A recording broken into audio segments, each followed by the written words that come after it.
place to call home. Luck Stitch's crew hold a common thread, a misfit bunch where memories tread. They're guardians, so strong and true, protecting the crew as they journey through. Wanderpus, their hearts entwined, sailing through memories left behind, stitching the bonds that forever tie, sailing to where the sea meets the sky.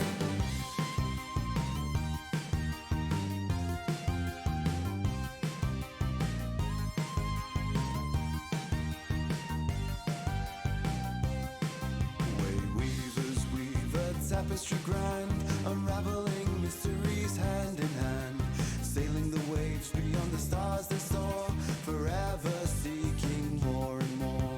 Explorers at heart with whimsy and glee, the Wanderpus crew set their spirits free, in pursuit of good with chaos untamed, to find a new place to make their names. Wanderpus, their hearts entwined, sailing through memories left behind, stitching the bonds that forever tie, sailing to where the sea meets the sky. Luminaries' minds, curious and bright, they explore the unknown and seek the light. With every text and book unfurled, more is understood of this new world. Wanderpus, their hearts entwined, sailing through memories left behind, stitching the bonds that forever tie, sailing to where the sea meets the sky.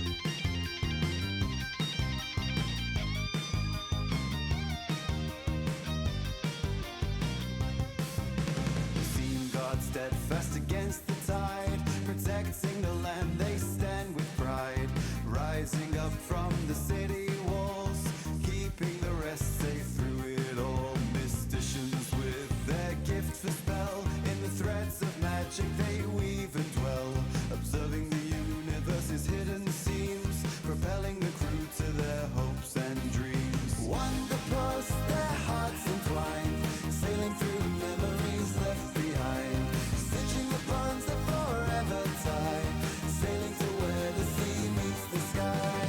Wanderpus, their hearts entwined, sailing through memories left behind, stitching the bonds that forever tie, sailing to where the sea meets the sky.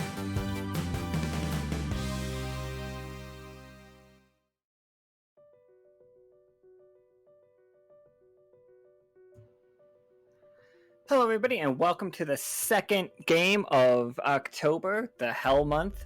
So, couple really quick things. We've got a new suite of masks and hat. We got the Elm Street hat, which is just Freddy Krueger's fedora. We got a devil mask, and we've got one that's called Teeth. It is unsettling. But there's the other card, which is the mini arc, the boardwalk. We want the first game week, because we know we're going to take the first weekend of November off, because that's how we're planning to do the thing. We're going to do some guided RP to lead up to this, and then we're going to have 3 games in a row that tell a small story. It's still going to be NPC focused, because November, but the idea is, like, Master Glumcrest has heard the crew has had an absolutely hellish month, and has generously gifted on an all-expense paid ticket for a weekend getaway at his famous boardwalk for some of the crew. And that, like, the 12 people that get that are going to be able to, and we're going to keep lowering the rarity as we go, but yeah, you get like a little mini arc of you guys hanging out on the boardwalk, riding little swan boats, riding the Ferris wheel. Not explicitly spooky stuff, but think Goosebumps is there. There's the teeth. So, and with that, I hear somebody's typing so loud. And with that, like, so we've got Professor Winter's doing our DMing for us. We've got a special coupon code up for him. Professor Winter does, like, get a portion of the card proceeds that happened today. So, you know, support guest GMs. And I'm just going to hand it off to you. Oh, do you want me to introduce the players, or do you want to introduce the players, Professor Winter? I got it.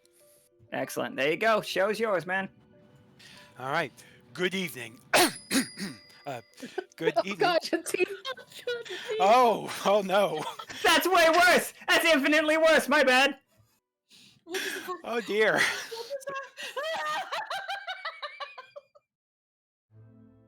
So this is how it begins. Good to know. So yes, I'll try to somehow follow up on that. Tonight we are going to be playing the In Between. It's powered by the Apocalypse system, and for tonight's players, we have Jake, who's portraying Charity. Hello. We have Twy, who's portraying Ceylon. We have Sparkly portraying Melinoe. Hello, hello.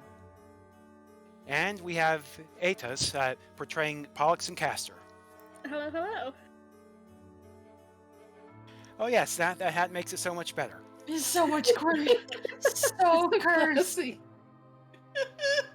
was trying so hard not to choke on my sandwich with the teeth. So, yes, moving on from the horrific teeth, we actually start here is everyone is actually enjoying, well, it seems to be a nice day at the Silver Thimble. It's no apocalyptic war, no invasion, no election day. So we'll actually start, I'd say start with Charity today. What exactly are you doing with this moment to breathe? After Charity's last event, they've been closed off normally, but they're like more so than usual, kind of keeping to themselves. And if anybody runs into them, they're gonna see their eyes have changed. They're green now instead of gray, and also like their hair. It's starting in like the widow's peak. It's black. They still have mostly red hair, but there's like a shock of like black hair going across the crown of their head. So I think they've also been trying to like not bother Peanut too much, but also like talking to Peanut and like trying to get like research materials, or like books and stuff about different types of necromancy and stuff, because something from Charity's original world that technically no longer exists kind of bled through when Charity tapped into her magic way too hard last time. All right, and we'll say at this time, when you're heading over to Peanut's office, the door is actually closed, but outside seems to be a devil in an immaculate-looking suit who is has a invitation with your first name on it, just waiting for you. Excuse me, Charity. Charity kind of looks the devil over and is like, "Oh, hello. Are you really standing before me? I had a incident recently. I hit my head really hard. Oh, you're real." Yes, quite real. At least I assume I am. I'm actually here because we wanted to invite you to a special dinner at the request of Chest, you and a few other guests who we're actually trying to reach out to now. Given everything that's going on, we thought you might all enjoy a nice dinner and a show. Charity accepts the invitation and. Right. Chest. Why does that sound familiar? And just as you're asking that, you get a bag on top of your head and start feeling a number of blows rain down on your body as we smash cut to Pollux and Castor. Oh boy. So, how's this day faring for you two? Oh, it's been absolutely lovely. All right. Well, we'll say as you're actually walking down, probably heading heading over to try to work out on a new custom radio, you end up seeing another devil who is running behind you, trying to flag you down with an invite in hand. I guess they'll approach. Yes. Let's see. Pollux and Castor, correct? Yes, indeed. How can we help you? Oh, yes. I'm actually here to provide an invitation for a special dinner and a show. If you're interested, please, I'll be able to get you there rather quickly. And is there anyone else coming along? Is it just us? Oh, no, of course. There will be some other members of the crew. I'm actually expecting someone is getting Mistress Ceylon, Melinoe, and Charity should also be there. I see. All right, well, lead the way then. I won't be leading you. Bag over the head and smash cut to Ceylon. Or rather, bag over the heads. Yes, we do have to be precise about this sort of thing. So, Ceylon? Yeah. Sorry. No, please. Please, let's yeah. find out where you're going. Ceylon is in her office. She's with Karam, working on tinkering with playing around with speaker crystals and maybe to help the band out in Gibbet, just have a little more pizzazz. And yeah, that is just tinkering away out in the office. All right. As you're tinkering, you do notice a demon start to head in, from heading into the door jam, then sees Karam, and then steps back out, and then peeks over to the side, looking at him carefully, guardedly. Excuse me, Mistress Ceylon, can I have a moment of your time alone? 1 second, 1 second. And we're gonna flash a lot of lights and a big crystal board that we're working on. Enter, come on in. Door's always open. Okay, yes, it's still looking around nervously.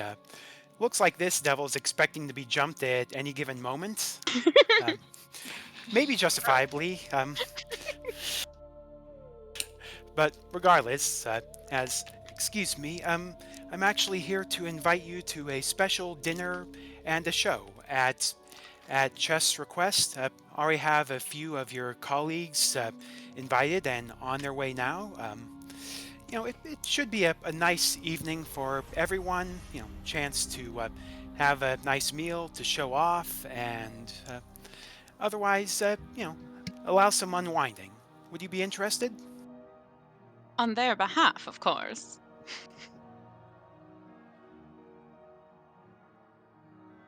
I'm not paying. No. Don't worry. Is that yes? This won't cost you anything in terms of money. So just go ahead and follow me, and I'll go ahead and lead you to your destination. Indeed. And from under the desk, Ceylon has a trunk, like a traveling trunk. And you're you'll take care of the bags, won't you? And they're gonna sit in their chair, because we know chest is hell related, right? Yes, I'm sure that's come around at this point. Yeah. And I know how we get to hell, so I'm comfy in my chair, and I'm gonna turn my head or flip it around. I don't want to see it coming. And close my eyes and be ready when you are. Oh, good. This isn't your first time. Fast travel while over encumbered. We'll try to make it work. Whack!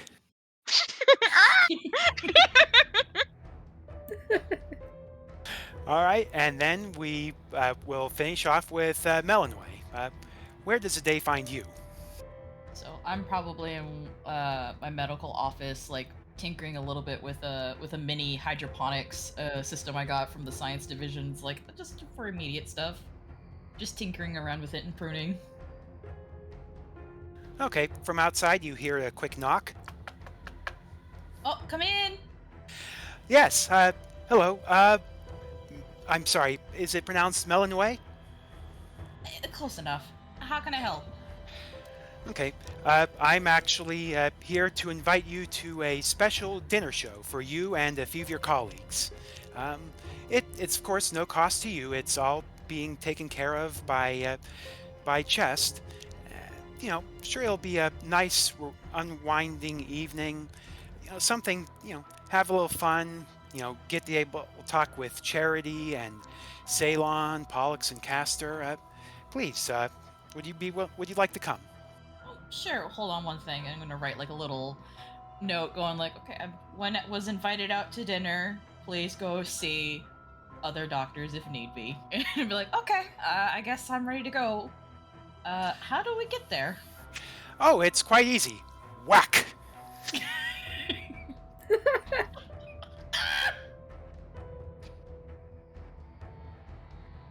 And then when you all wake up, all four of you are sitting around a table with, a wonderful restaurant, candlelit, a stage at the far end, a few other demons here and there also enjoying the meals.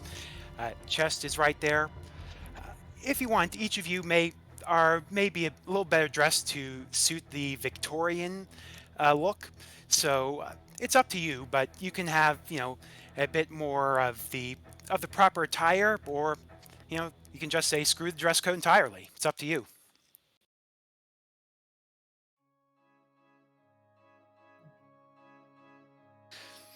Regardless, as you all come to, feeling a bit bruised and battered, you do see Chest right there, smiling, and says, "Ah, welcome.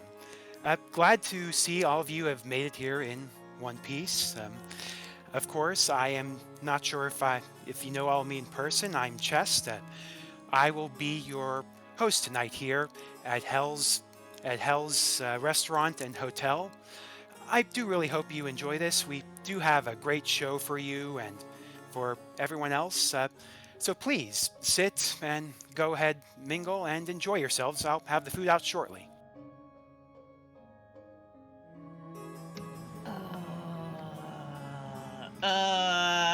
Just kind of look around going like, oh, what? Oh, jeez. Yeah, Charity's looking around. She knows Melinoe, but doesn't recognize anyone else right off the bat. Just Okay.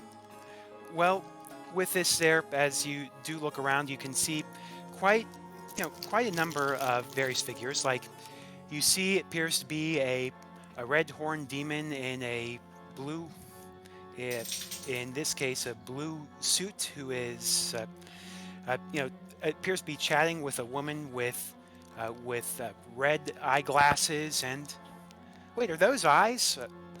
In the corner, you do see Peanut, who is bound and gagged there, looking a bit annoyed, maybe having a bit of a nick fit, but otherwise he's there.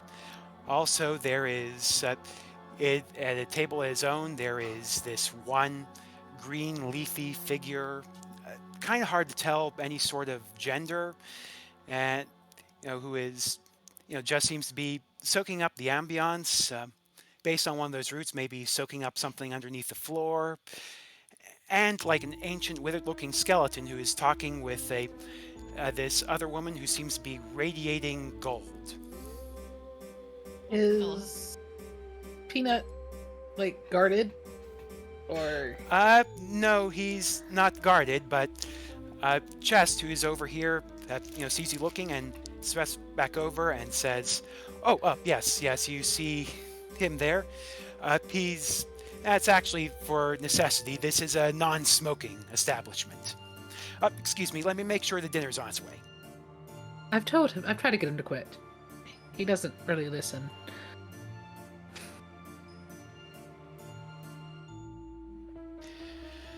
So it's actually, you do notice you don't actually have menus in front of you, but apparently that doesn't matter, because within a few moments, or a few minutes, I should say, there's actually a series of plates with those little bells on top of them, one each provided in front of you. as the servers lift the plates. You each have a different meal, and it's a bit of an unusual one. In fact, it feels familiar. For each of you, it actually deeply reminds you of some sort of mistake in the past. Something horrible in the past. You don't need to say what it is. In fact, you definitely shouldn't say what it is right now, but it's something that just brings it all back to you.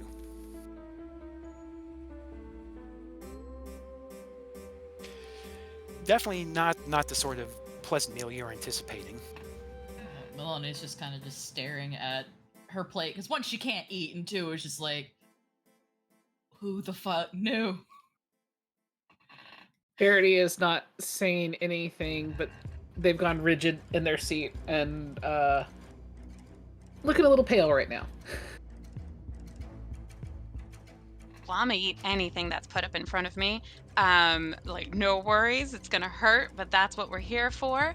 And tell Melinoe that we're guests and we shouldn't gawk. But I was gonna be like, oh, chin up, and then I'm like, wait, do you have a chin? Like, is that? I do. I also can't eat, really. I mean, if there's a little bit of magical essence, I can technically consume that, but I don't know if there is.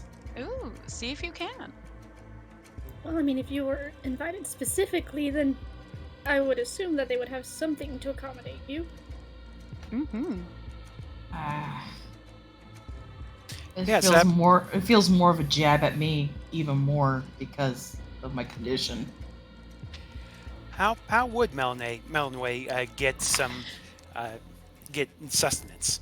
She eats for really small minor magical items, she'll consume the magic from it to power her, to give her soul strength and to continue persisting. Well, good news. This meal does have a bit of magic dust on it. Snacks. It's got snacks. I guess I'll partake, and I just kind of awkwardly just kind of reach forward and just start absorbing the magical essence of the food. Yeah, honestly, it kind of tastes like chicken magic.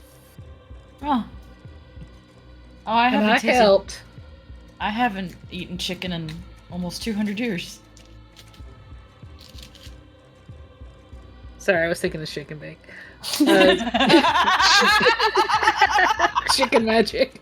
You actually have to shake it in a bag. They give you a plastic bag, and you have to like shake the dust into. Nice. Charity eventually picks up like a spoon, and I'm envisioning like a soup, because that's kind of like a meal that their mother would make. Okay. So, and Pollux and Castor, how are you two doing? Well, at first, probably very confused because they were not expecting that method of travel. I think this is their first time encountering chest, honestly. But as I guess seeing the others tentatively getting something to eat, he'll join in with them. Right. Of course, you all get to eat your dinner, hear the various devils and demons and other mysterious figures talking. You hear Peanut having the occasional bit of a nick fit, but well, he's probably doing okay. And after a little while, Chest comes back out and goes, "All right, now that you've had a chance to eat, now we're going to get into the show portion. As I promised, this is going to be a great evening, and for this, we actually have a special guest here to entertain all of you." He snaps his fingers, and when he does, the curtains open.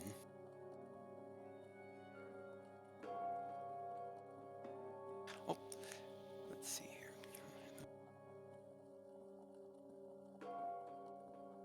Oh, sorry, bit of an error with roll 20, so excuse the dramatic delay. as what you see within appears.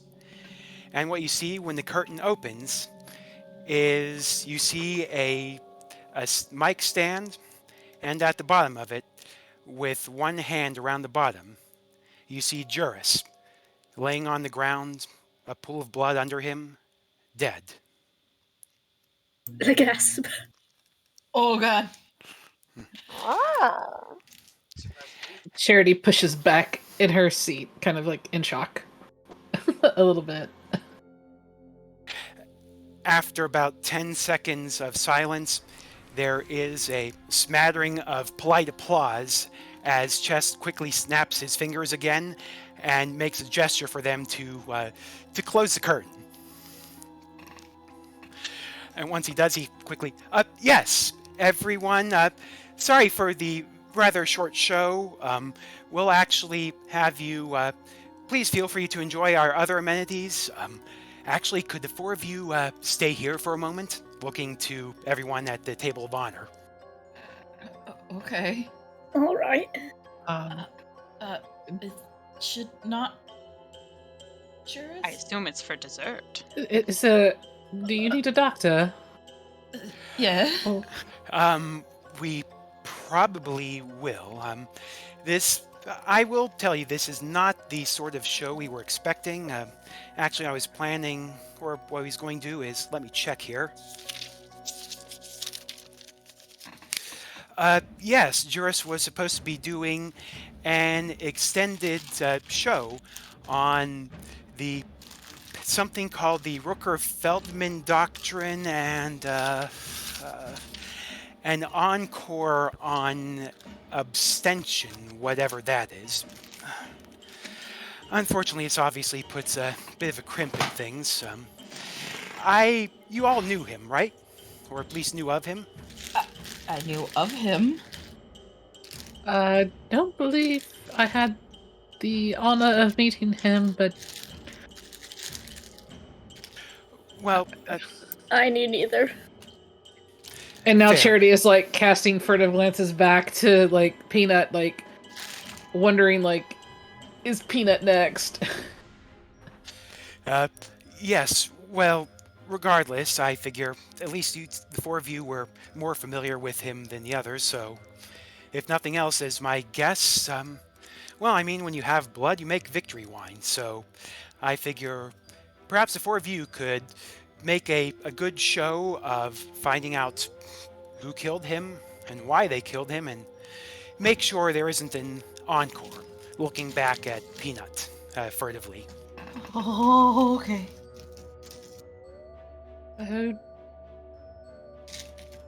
Right. Then the first step is to examine the body. Oh, yes, of course. Right? After everyone finally gets out, except for Peanut. Peanut is again bound and gagged and stuck there. But after everyone else leaves, Chest snaps his fingers, and the curtain opens to show Juris's body still there.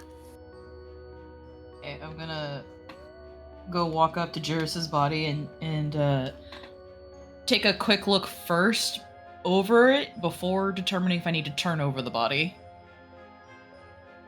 Do I see Charity's anything? doing like much the same thing, but walking around the other side of Juris.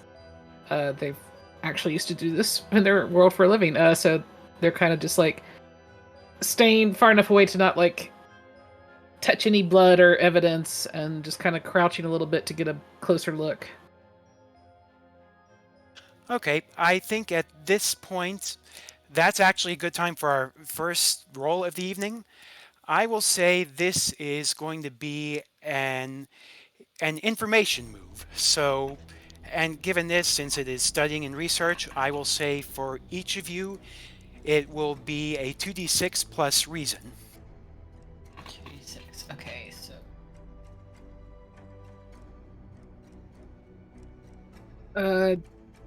let's roll. Hopefully I did it right. Oh. Ooh, that's a miss. Go me. Sorry, hold on. That's one.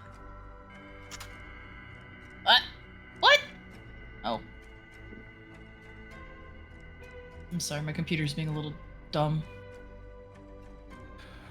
Okay, so Pollux and Castor, you're actually going to be able to find a clue here, and what you Woohoo. find is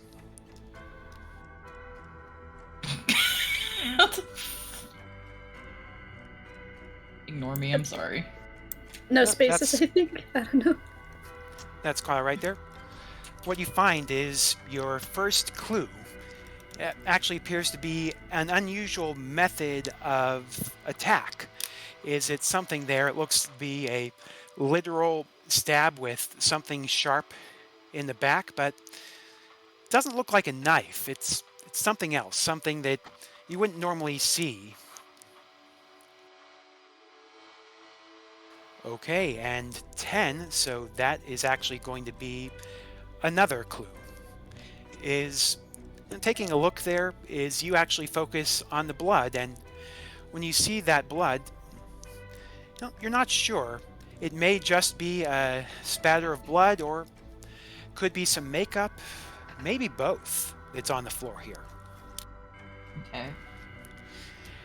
And as for Charity, unfortunately with that miss, you end up focusing a lot on the body, and unfortunately the parts that you're focusing on don't really have that many clues, and it just seems like, yeah, this is a body here, but nothing seems to be looking like it provides good evidence. So I'm going to be giving you the condition frustrated as you keep focusing, but it's not coming to you. It's like, I don't know, it's like you're not hearing the right words in your head. Okay. Charity kind of mutters under their breath, and nobody can quite make out what they're saying, but it's very clear that they're a little bit irritated. Mm-hmm. Yes. Now, as you continue looking, is chest turns over to Ceylon, who is, and says, of course, beyond this, you'll all have the go of this entire restaurant and hotel. We actually have a number of places where you could go here besides this restaurant. Of course, we have the lobby, and we have a nice garden here, a separate pub, and of course our world-famous theater. There will be, we'll be having shows there over the rest of the evening. It may be something to enjoy or a place to see people. And of course, anyone else who is in the hotel, feel free to talk to them, interrogate them. If you want to rough them up, just not too much that they wouldn't be able to pay afterwards. You understand, of course. Oh, of course. I could never interfere with a small business owner. Krieg would never forgive me. No, he wouldn't. I do have a question on so what is the rest of your serving schedule? Did this impact? Will you still be having dessert and a nightcap later? Times that everyone near us will all come around again? Oh, we will definitely be having some a bit of dessert, but we'll mainly the nightcap will be focused at the bar itself. It's it's a nice little place, and it's relatively close to our theater where we do our best nighttime shows and events. Looking forward to it. Well, thank you. Of course, I hope to see all of you on stage. Well, not like this, but we'll see. Well, yes, there are many ways to get onto the stage. Hopefully, you'll find a better one. It's always a stage, but thank you. And he starts heading off, then stops, heads back, and puts 5 different tokens on the table. Oh, yes. By the way, I understand this may be a difficult situation, so I'll actually have something a little special for you. It's a little something we call the Janus mask. If you end up in a lot of trouble and it seems like there's no way out, or just you wish something was different, just go ahead and put that on, and we'll see if we can make a deal to make things turn out all right. Toodles. I don't like how he said that he can't wait to see us on stage. I agree. I Does do not sound either. And I think I'm supposed to know him. Yeah, there is a bit of rugged familiarity about him, but it's not coming to mind yet. Then I've been through quite a bit recently. Did anyone see anything unusual about the body? I didn't find did, anything. yes. Oh, Yeah, so from what I can see, so they've clearly been stabbed by something sharp, but it's not a knife. I don't. It's something I don't think you would normally see being used to stab someone with, but I can't quite pin down what it is. And the blood, there's a mixture of actual blood and what seems to be proper makeup blood as well. so a staged event gone awry? But that doesn't make sense. I mean, it could make sense if it was something like, I don't think that his act involved blood from what the chest described. Perhaps But someone attempting to cover it up. what was the act he was supposed to do? Something about law. Well, it's the Rooker-Feldman doctrine. Have y'all not heard of that act? It's Nope. quite renowned. I don't go out that often to go see shows and such, so could you regale us? Well, it's something you... It's more of an experience, and no I don't want to give you spoilers. He's dead. Why would there be spoilers? But no spoilers. You have to experience it. Like, if you don't know, you don't know. It's blood related and those spoilers. You hear Peanut in the corner. No. Uh, No. The art. You must respect the art. Is it possible to go over and remove Peanut's gag? Oh, well, yeah, he's right there. He does look a bit miffed though, so this could be a bit dangerous. Like, actually, let's put it this way. Given how Peanut is, what would be the worst case scenario if you were to fail? Like, if you didn't do it the right way.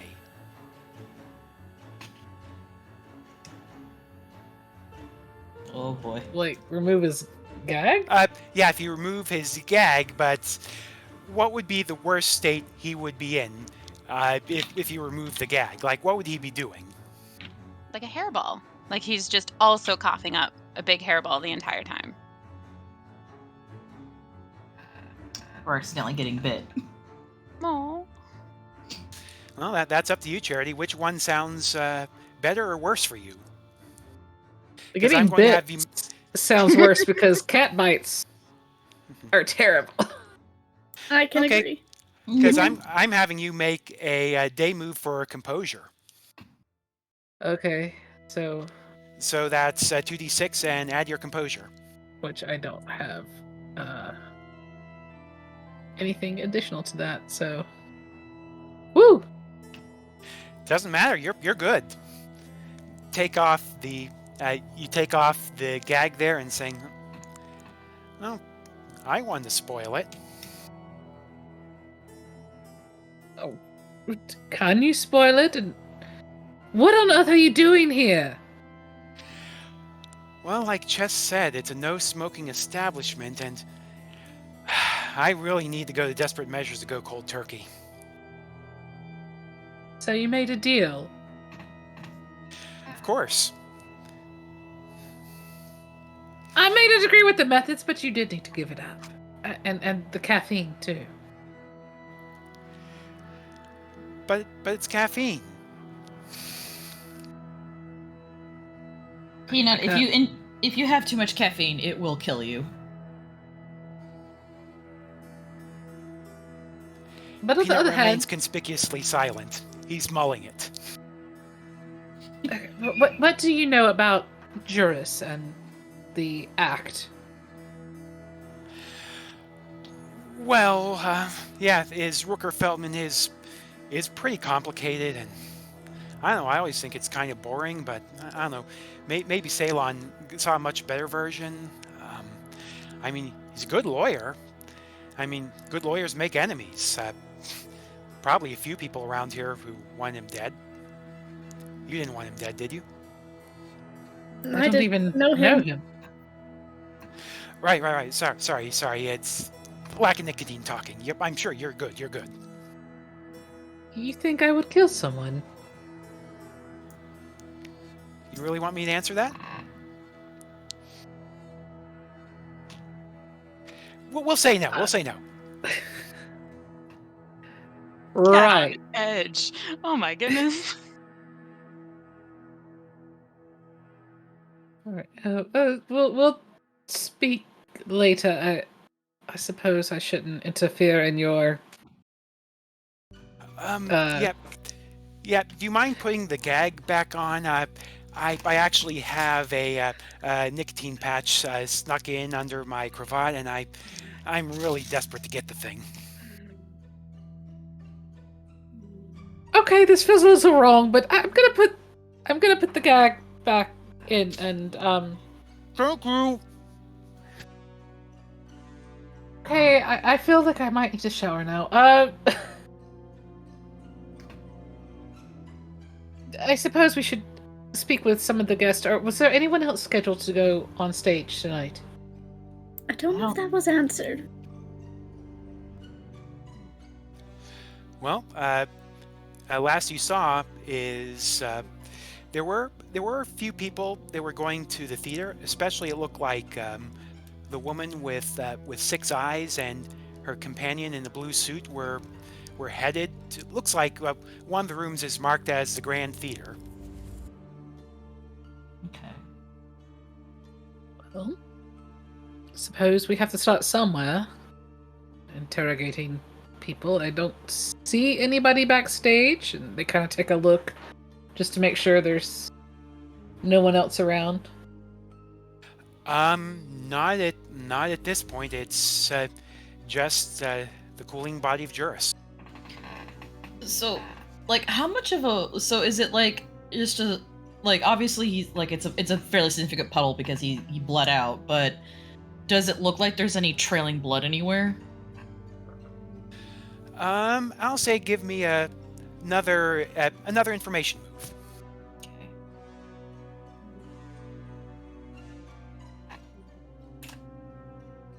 And we'll say this is again, I think in this case, let's go sensitivity, actually. Okay, so I need to not count this roll because that had... No!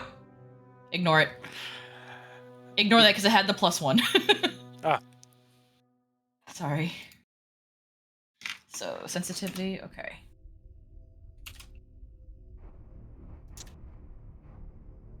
Roll 2d6. Okay, that is in fact a success. And what you do see is you see a couple of ashen footprints that are heading towards the body, but not away. Okay. What happens if I trace them backwards?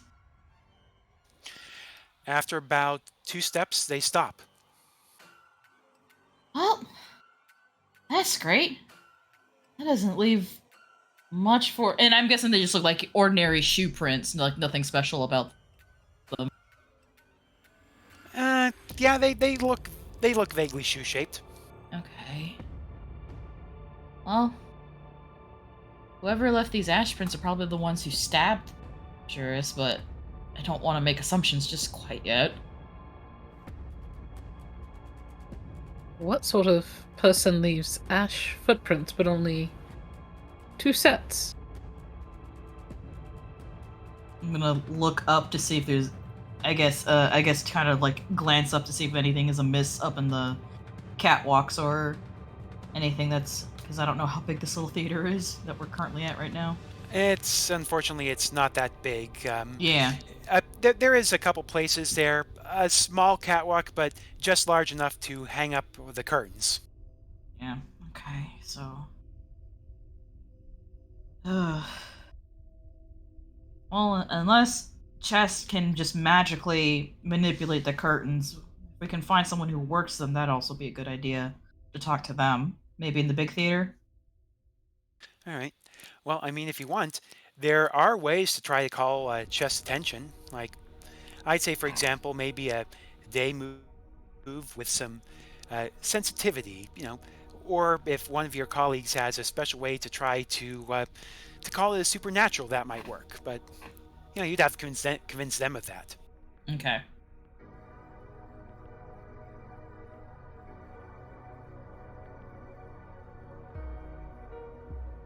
So, you're I'll be all right back head- a second, sorry. No, that's quite all right. So, all of you are heading to the theater then? Sure. Or are you splitting into different spots? Because there are quite a few places in the hotel to search, and at least at this point, it seems relatively calm. You all have the lay of the entire hotel. Charity, upon seeing the ashen footsteps, is starting to think that there's something. Like, there's a darker entity at play, so. Beacon in the dark. Roll for Beacon in the dark. Go ahead. Let's see. Just to see.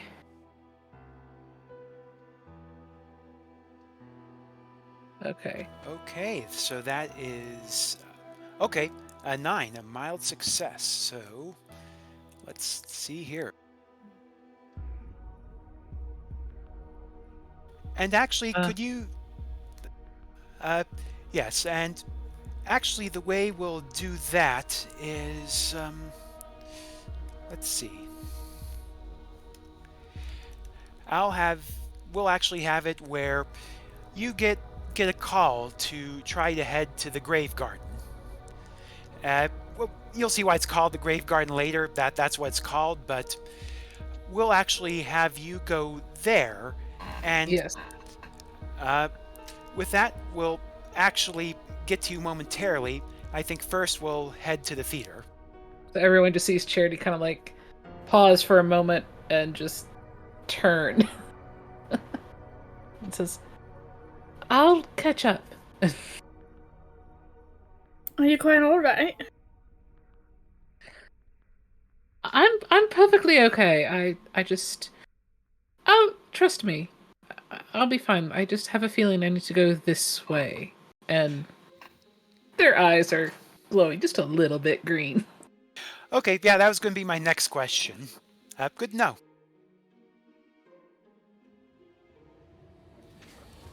So, everyone else heading to the theater then? I'm gonna stay behind a little bit just to continue looking around.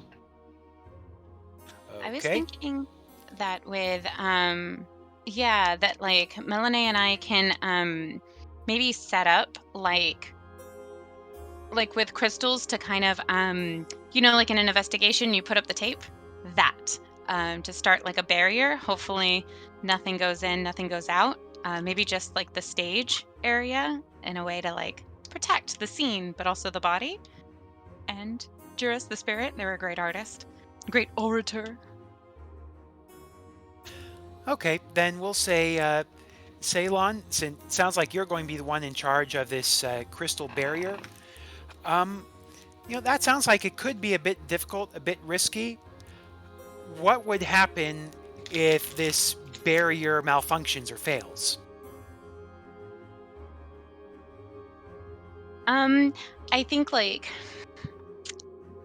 I don't know what the hotel's like power source is, but I think it would tap into that power source, like a backfire of it all, and that could like help create like a silence throughout, and that silence can be filled, that void could be filled with anything.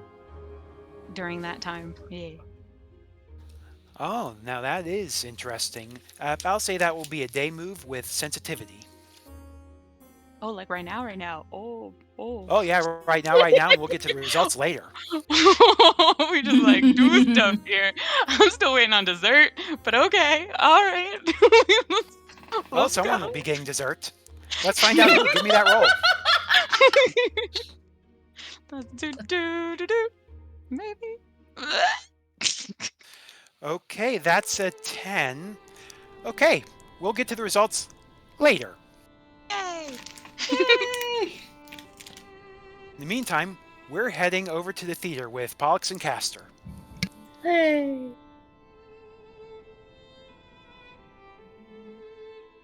And here, as you head in, you see, a couple of people who are in this theater. One of them is that demon in blue suit. And at the stage, at the mic, you see that woman with the horns and the 6 eyes singing. But when you hear her sing, it's not just a solo. It's more like a quartet coming out of one person, with the harmony, the rhythm, the soprano, the alto, and even a tenor all together as one voice to create a wonderful sounding medley. Impressive. Yeah, the demon at your left says, "Oh yes, Widow's gotten much better at her performances lately. So, how do you enjoy the show?" Which show? Oh, the one at the dinner. It stopped rather quickly, but it was a bold move. Well, I'm not sure what to have thought of it. Well, yes, I suppose it was maybe a bit too artistic for the taste here. By the way, I don't believe I've been introduced. Harlan. He hands out a clawed hand. Oh, yes, I'm Pollux, and I'm Castor. Pleasure to meet both of you. I have to ask, do either of you do any duets or stage work? Well, the two of them will look at each other, pondering a sec before tentatively shaking their head. Well, not currently, at least. That's a shame. I'm sure Tuvi would have wonderful caterwauling. Oh, sorry, bad joke. I know, but can't resist, It's quite alright. Now, regardless, Widow's there been doing doing this quite a lot lately. She's always looking for that next little in there. So, of course, please feel free to join me for the rest of the show. Alright.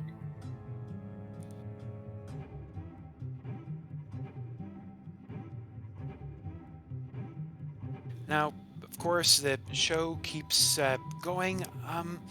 While it's going on, are you just going to be sitting there, trying to enjoy it, trying to talk up your new buddy, wait for a break? What do you want to do here as part of your investigation? Well, I suppose while, listening to it, they're gonna be just, doing a brief look around of the place. Okay. I think in this case, we'll say that's an information check. And I think in this case, because you're trying to keep focused even with this wonderful music, we'll call this a composure. Okay, so that's 2d6 plus my composure. Yes.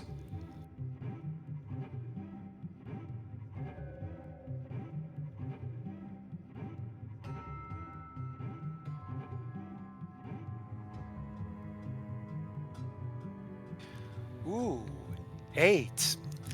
Well, it looks like you are able to find something interesting, but not quite what you think. Is what you notice there is while you're listening and looking around, you can actually hear you you can hear that Harlan is still talking there, saying this and that, making bad jokes. And what you do notice, and at least Pollux notices this, is his jokes actually seem to have a lot of really interesting secrets to them. The sort of secrets like, oh yeah, he really had egg on his face after that bribery scandal failed. And you're noticing it's a lot of, sort of jokes and ribbing based on really deep and unusual secrets. Castor, in the meantime, is just, transfixed by that voice, just, something you can't get out of your head. So I'm going to actually give you the condition enchanted. Not like enchanted as in an actual enchantment, but just something, it's making it hard to think about anything else. Oh boy. But yes, it is a wonderful show, and it looks like at this point, Widow is actually starting to wrap up her performance with. She's actually gone from a 4-part to what sounds like an 8-part symphony. It's really taking a lot from her, but honestly, think Enya, and you have a pretty good idea. Please tell me I'm not the only one who knows Enya. I know would have Enya. to know what it's from, No. because the name is not familiar. I actually have a bunch of her albums, so... Okay, basic upshot there. Think, one person's voice layered over and over and over to the point where you hear her voice in like harmony of like dozens or maybe even hundreds at a time, all going together to create the sound. Okay. And as you're listening and waiting for it to end, we will switch over to Charity. And here you are at this place called the Grave Garden. And in fact, as you see here in this partially sunlit area, you can see why it's actually called that. You can see all these fruits and vegetables. Looks like everything you would need in order to, help supply the various dinners that are at the restaurant and extra stuff at the pub. But you also notice this entire garden is growing in, out, through gravestones, markers, plates. This is basically a garden that is within and made out of a graveyard. And you can see it's affected by the various vegetables and fruits. You think you may even see a tiny little ghost pepper in the corner. You've heard about that from one of the prior missions. Apparently someone was... apparently there's a little bit of a curse going on here. And then there you do see that green figure, the one who you remember seeing at the dinner, standing and tending what looks to be a pumpkin with a face that is trying not to cry. Like a carved pumpkin, or there's like Oh no, actual face. I'm not going to ask what sort of fertilizer is used here, and... Well, but whatever it is, it does do quite well. Can I help you? Yes, forgive me. My name is Charity, and Chest has requested that my friends and I try to solve whatever happened to the poor dear Juris. It seems that his death was, of course, not very natural. I don't suppose you might happen to know anything about what occurred tonight, or if Juris had any enemies here that would want to do him harm. Oh, everyone here has. Of course, he had enemies. Well, most of us have enemies. I've personally left that sort of thing behind. I just here to make sure this garden grows and flourishes. And and I'd say that's a good enough life, but I mean, if you're looking for reasons for why that dragon is dead, I think I might have something. Um, actually,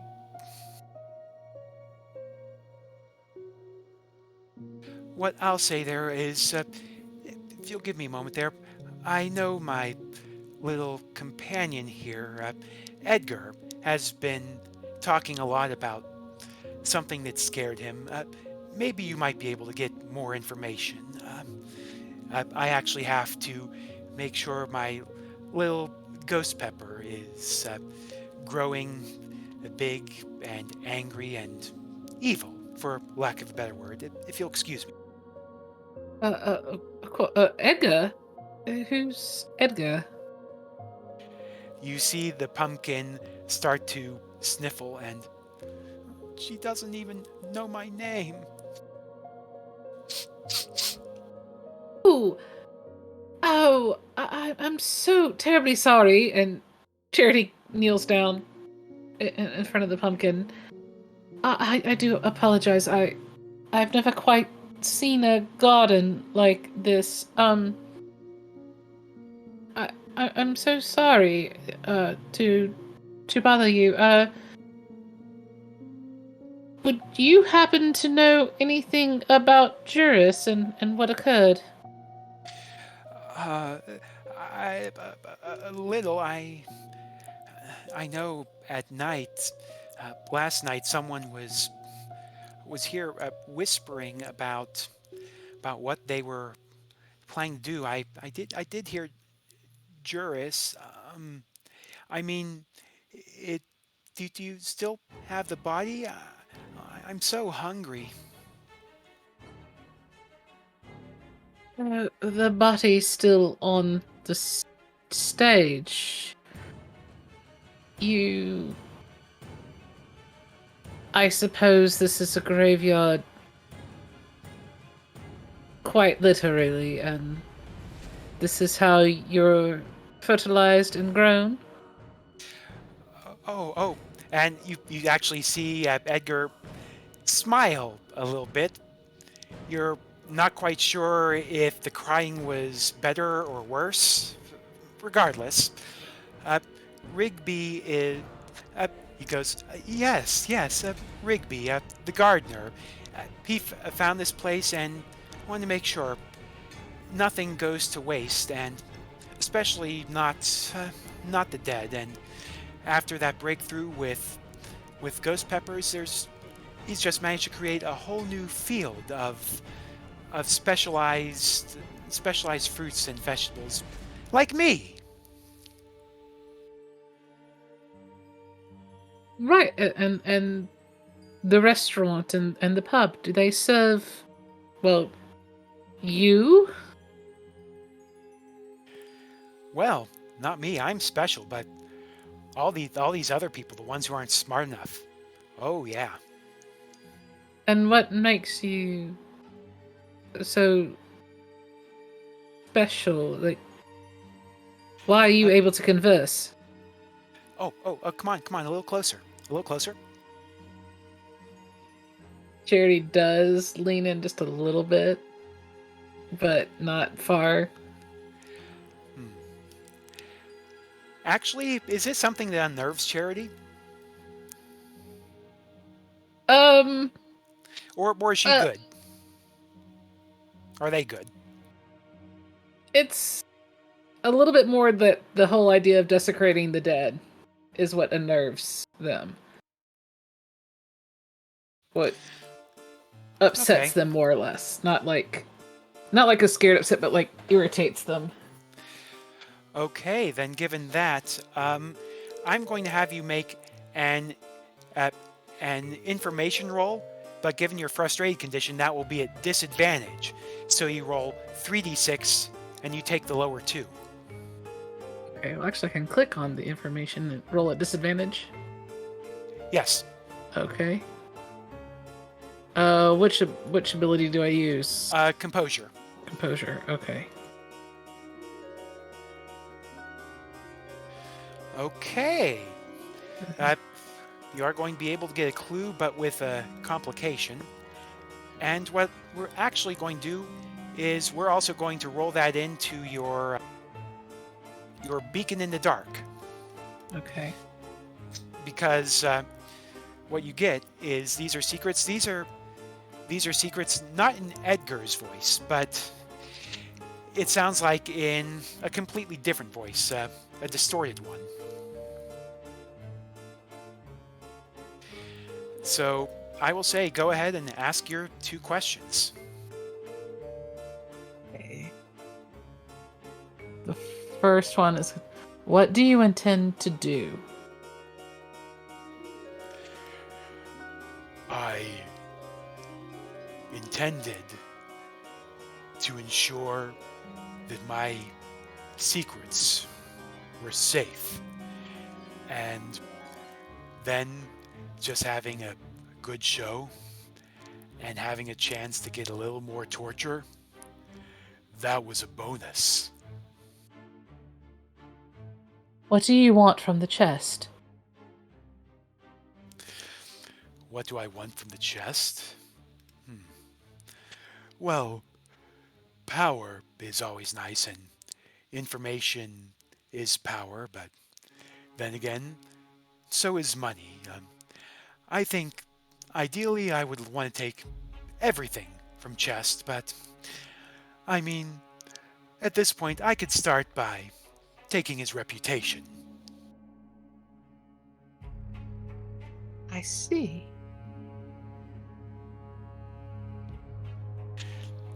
After that moment, the voice fades, and Edgar pipes up and says, "All right, that was good, right? Right, that was good? That was very good, Edgar. Okay, great. Oh, by the way, I'm thinking that Rigby may actually be planning to pick me next, maybe thinking I'm getting too big for my britches. Could you take me with you?"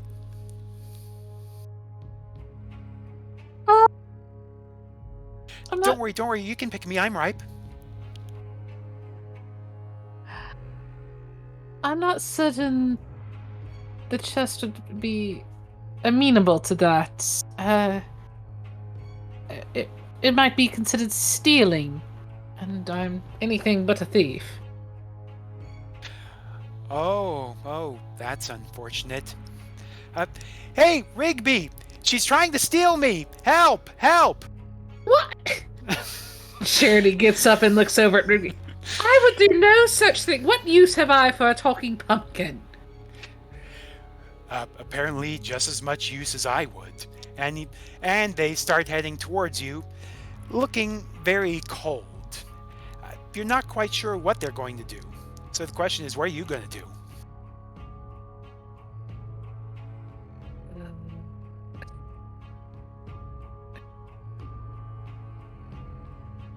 Don't really have any way to protect myself. Actually, Charity's gonna take out a penknife and remove her glove, and she's going to cut into her palm. She's going to try to contact is this I don't know if this is the way to do the rights, like to try to invoke something to protect her or protect them. Yeah, I will actually allow that. Is that it will bar a place to a specific person. So in this case, it would bar Yeah, it would specifically bar Rigby from where you are right now. So go ahead and roll me a sensitivity. Okay. Disadvantage? I will say, no. This will be straight. It doesn't really impact the frustration. Okay.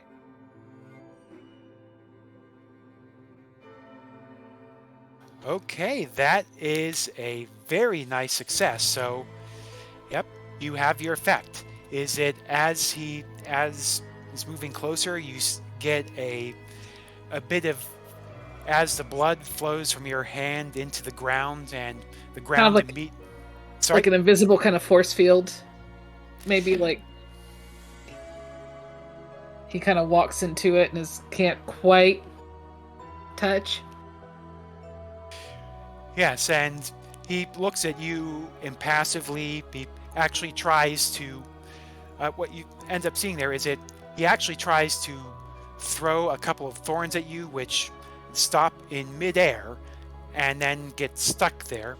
Then he looks at you impassively as rather impressive, and at least you had the good grace to feed some of the other pets here, some of my other companions. I will remember this. Now, please go and leave Edgar out of this before I'm forced to find you and provide you as additional food. As I said, I had no reason to want to take Edgar with me. He was useful for his information, but that's about it. And they put the penknife away and kind of like stop the bleeding on their hand. And you also confirmed my theory about this place. So I'm going, and I shall take my leave now. And they're going to turn and head toward the Grand Theater, or where everybody else was headed. Okay, well, as far as you knew, that was the theater, so... Okay. Yeah, so I'm going to the theater. Okay, then with that, we are going to head back to the diner.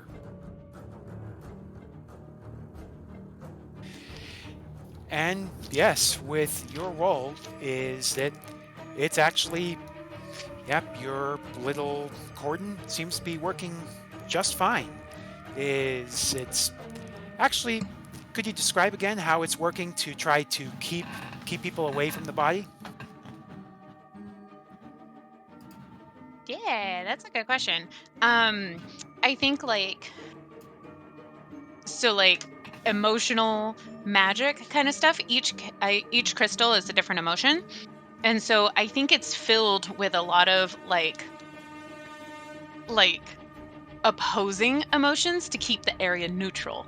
And so if certain extreme emotions get kind of like shattered, then the balance is off. Yeah, so that's kind of how it works. I'm like neutralizing the area, and that's going to also help create a barrier for anything that kind of wants to pass through, because they'll be distorted and they won't be allowed to go through.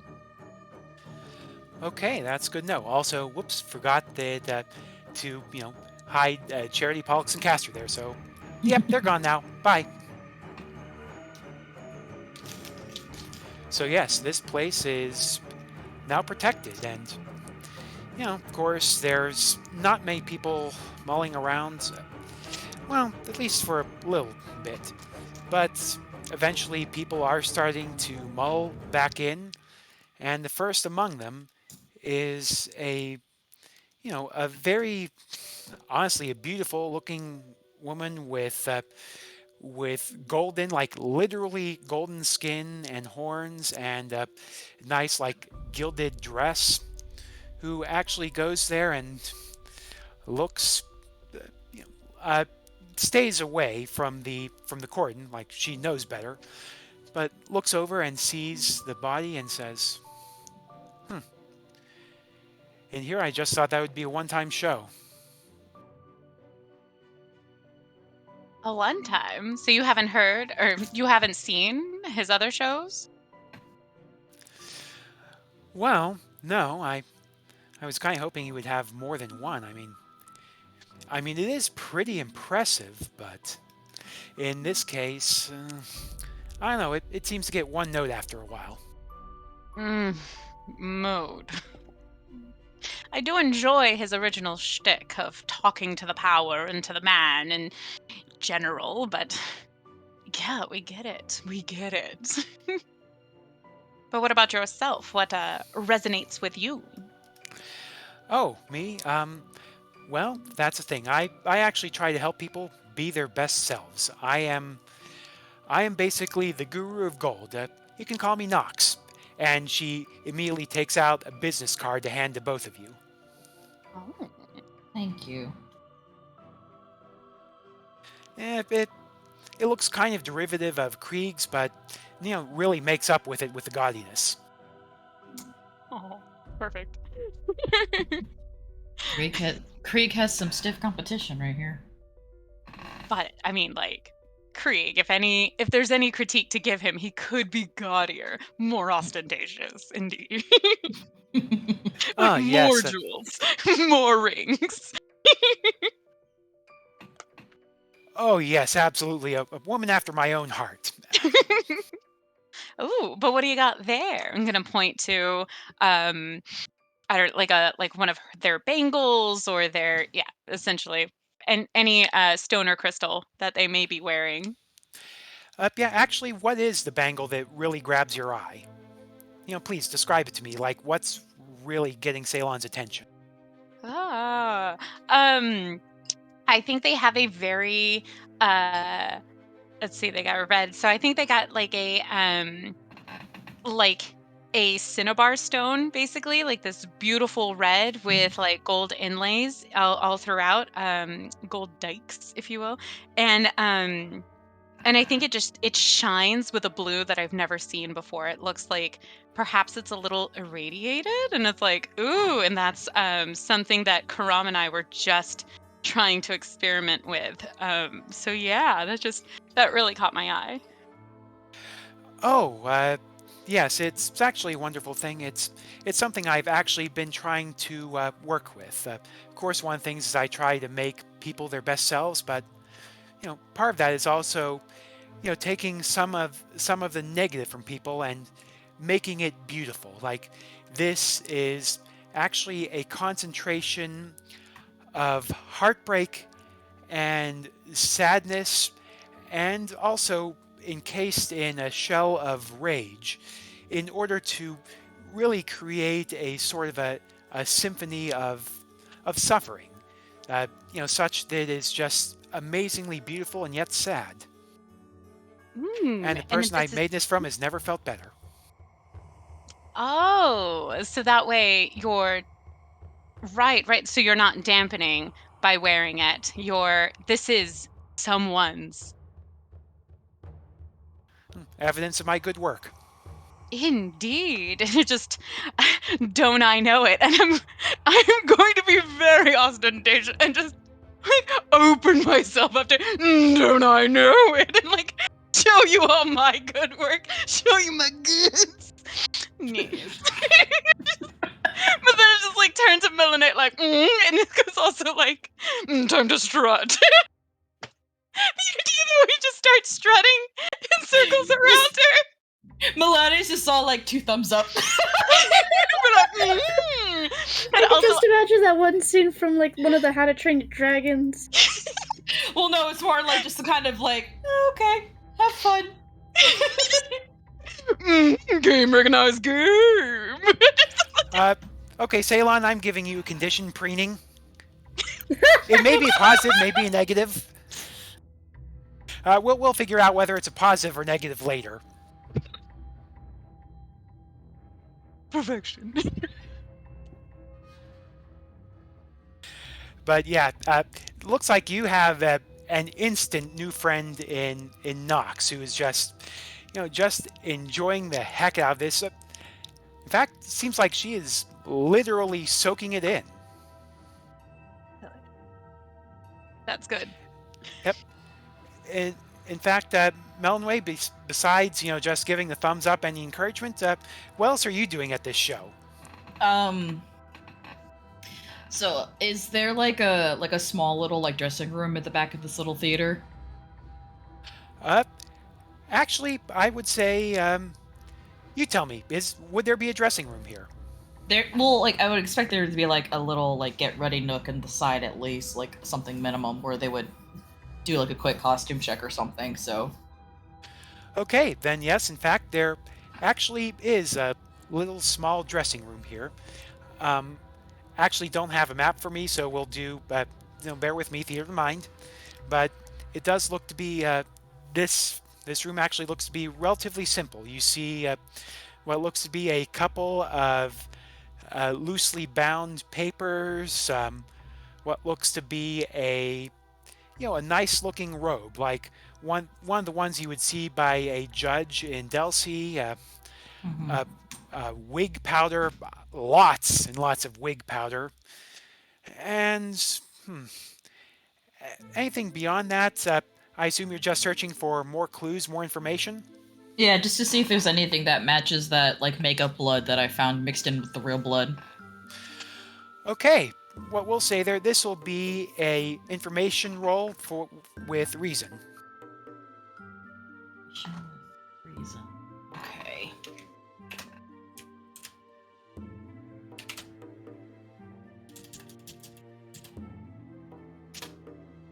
Okay. Go. Okay, 10. So a clean success. Ooh. So with that clean success, you're actually looking through a bunch of the various papers, and you see a little bit of something that's being used as a bookmark in what is noted as permissive abstention, threat, or menace. Mm-hmm. And you look at it there, it takes a little time to read it because it's so dense, but you realize that this scrap of paper, it's actually torn mid-sentence. It's a bit of bureaumancy. In fact, it looks like part of a contract. Okay. I guess after looking at that, I'm just going to kind of look around a little bit just to see if I can find any other pieces of the contract. No, from what you can tell, this is the last piece left, and the only reason why it's still here is because it was stuffed into part of the book. Okay. Well, I'll pocket the bit of the contract and walk back outside to see Ceylon reading about for Nox. Yep. Nox is laughing, enjoying herself, and just saying, "Oh, this is such a wonderful evening. I mean, of course, it's great to help people, but sometimes you just want to cut loose, So were you invited by Chest, or did you just hear about the show happening? Oh, no, I'm a regular here. Is it, one of the things I do a couple times a week is I actually have a special show for everyone on the main stage. Something to, show my wares, get people some help, and, for those who really need it, set up a few private sessions with them. Ooh, love that. Little entrepreneuress. Well, yeah, but it's those, well, actually, I don't want to give up all my secrets. No. But I'm sure it's a great way to recruit, new participants and seek the new. Sounds like you're trying to get some information there, Ceylon. Oh no, it's just it's more like No, this is me prof talking, not her. Like, I was trying to ask, do you want to do an information roll? I don't know what I'm seeking. I'm like, I don't how to.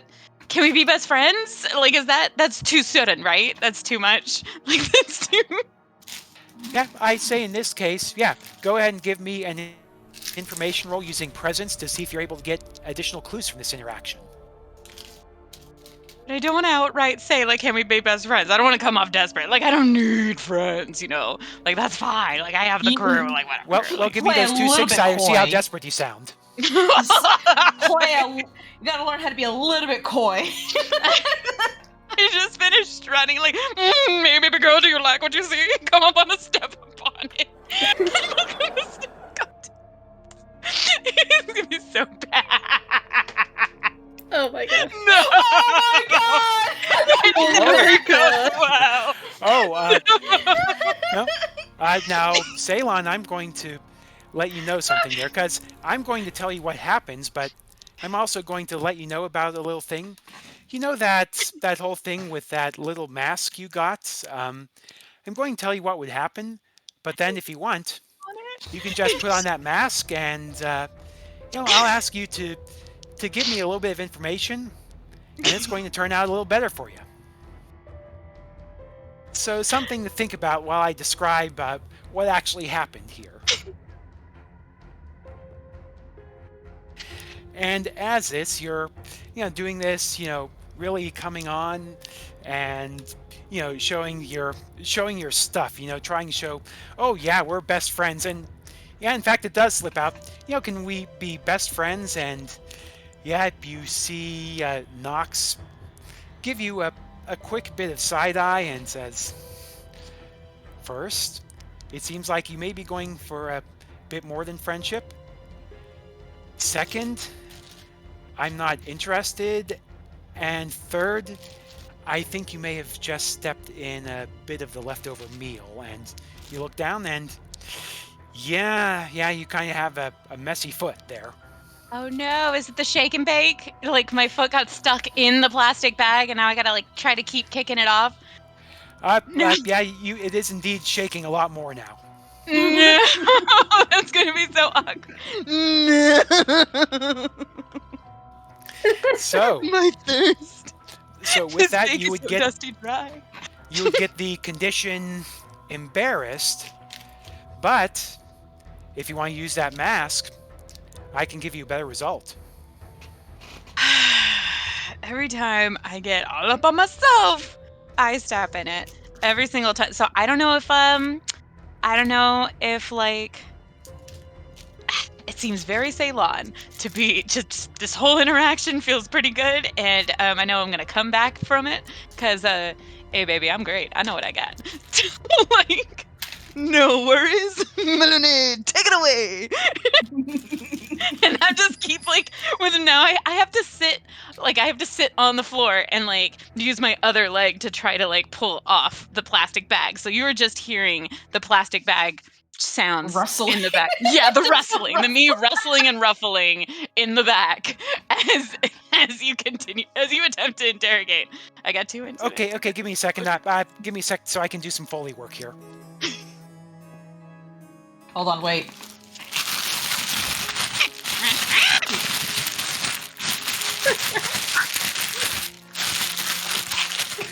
Is that?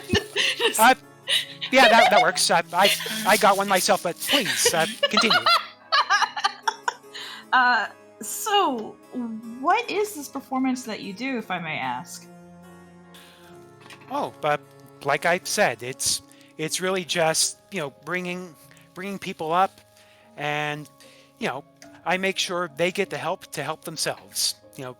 Take away the bad, leave them with the good, and take away everything bad if I can. So, do they ever experience anything bad after, or they just don't feel bad anymore? Well, I'm sure they deal with some bad things. Everyone has to deal with bad things unless you're dead. But sorry, no offense meant.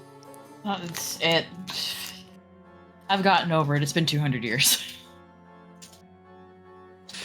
All right, yes, but yeah, so I'm sure there is, but well, of course, there's always such a thing as repeat customers, try and get their help. I have to say I'm feeling a bit uncomfortable about this. I mean, I'm so interested. Why don't you just see my show? Oh, when are you performing next? Obviously fairly soon? It should be in a couple of days. Well, guess we'll have to come by and see it. Yes, I absolutely look forward to it. you know, you're with, yeah, are you with some sort of a military group? I'm sure you have a lot of stuff that you would need to get off your chest. I'm good, but thank you for offering. Oh, of course, of course. And with that there, she gives a look to Ceylon. You actually think it may be a bit of pity at this point before she heads off. Can I tell it's pity? Oh, I think we all feel it. I'm pretty sure I can feel it from here. Yeah, you're not gonna need a roll. Yeah, so like, look at Ceylon, and once Nox is clear out of the room, I'm gonna be all like, "You need help, or do you got it?" Just look for guests. Don't gawk. Don't gawk at me. Just almost there. Well, I need you to look over something with me, please, because unfortunately, I don't have Krieg here. We don't have Krieg here to look over this.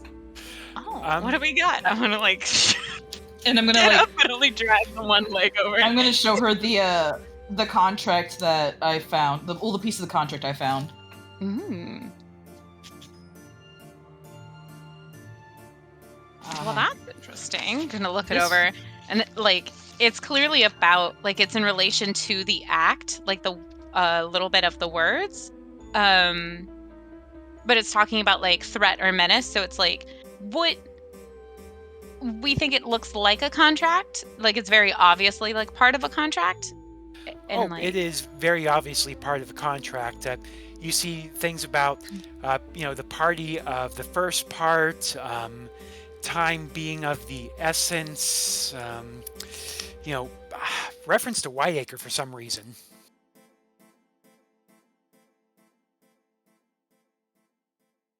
Anything out of the ordinary with this? It may take a little more time. That might be something where, if you get a few more clues together, you might be able to start putting it together.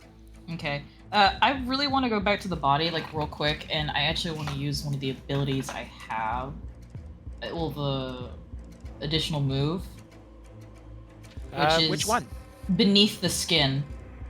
Mm-hmm. I kind of want to see, like, obviously the stab wound is, like, very much... like with Pollux and Castor, it was confirmed, like, they died by stabbing and bleeding out, correct? Yes. Okay. Well, it says I can choose two, but I just want to use one. I kind of want to see if I can find something that the untrained eye would overlook. Okay. Taking a look at this, you do actually see one thing in this. Okay. And looking very closely, it does seem like, actually in one fold of the robes, you see a photo of two of the demons that you saw here. And in the background, you see a very young jurist in an ill-fitting suit. Okay. Which demons are in the photo? Actually, you tell me which two. Of the ones, I'll give you the names of all the ones you've seen so far, Mm-hmm. and if it's none of those, then I can give you the information as to a couple that you saw in this restaurant here during the show. Okay.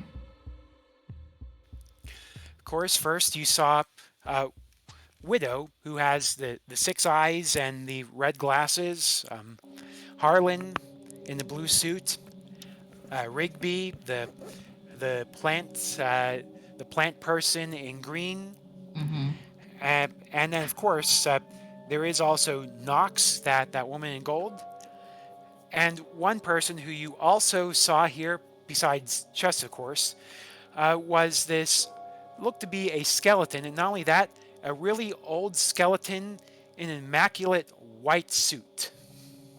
Okay. You didn't get their name.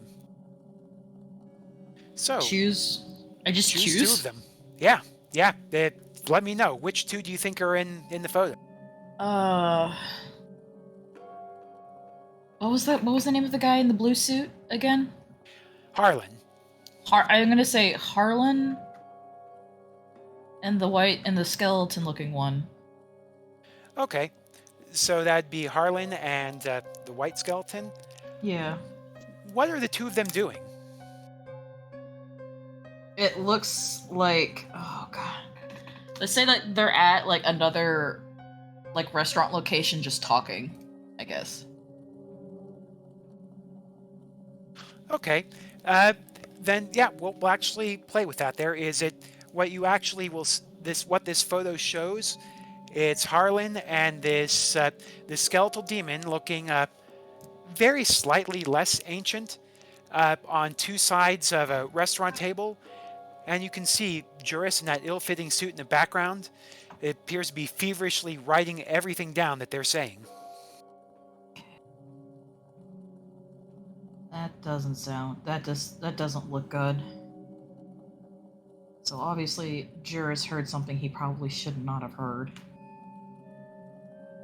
And was doing a bad job at keeping themselves hidden.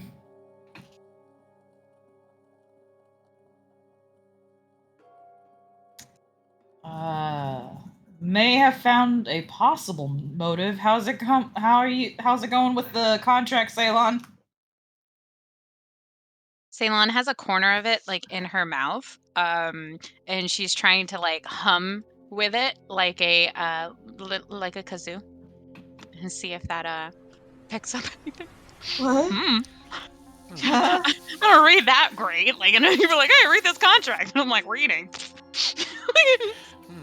That sounds like it could be a bit of a risky move to do it that way. What would actually happen? Like a clue. Like, I Yeah. don't know. I mean, what would happen if you don't do it right? Just like a minor paper cut. Just no big deal. No. I'm open to suggestions on that. I mean, honestly, like ruining the clue, like just slobbering all over. That's Yeah. Actually, I'm not going to go that far. What I'm going to suggest is instead of ruining the clue, you partially become the clue. So if you have a miss on this roll, you'll have trouble with speaking legalese, including speaking what is on this contract. Well. Basically, Oh, you'll boy. have to literally get the law out of your system. That's the sensitivity, or Yeah, that'd be a sensitivity roll, a day move. damn. Let's see. 8. 8. Ooh. So it wouldn't be a full miss, but I'll tell you what. You can get a clue, but in order to get the additional clue from this, I will say is that you will get an additional clue, but you'll have an issue where every so often you end up taking Juris's voice and have to get out a little bit of legalese. Not as bad as it would have been with a full miss, but it's still something that'll may cause you some difficulty with talking to people. Or you could just stop, keep the clue you have, and realize you're about to do something really rough and potentially dangerous for your wonderful singing voice, and leave it go. No, that sounds cool. That sounds like I was attempting to imbibe this contract, and every once in a while there's some like like I don't want to be gross, but some burping, and that burp comes through like a Juris voice takeover kind of thing. Is that what you're? Yeah, and you still have the contract there, but just like a little bit of it seeped in. Yeah, I'm feeling it. Let's go. Okay, then I'll call that you have another clue, and you will have the condition legalizing. Amazing. I love it. Yes, thank you. Okay, and that actually seems like a good moment to switch back to the theater, where, let's see here. where now Charity has just gotten in, and at this point, you can see the six-eyed woman. I don't believe you got her name, but she's named Widow. She's just stepping off the stage, drinking what looks to be a big old glass of wine.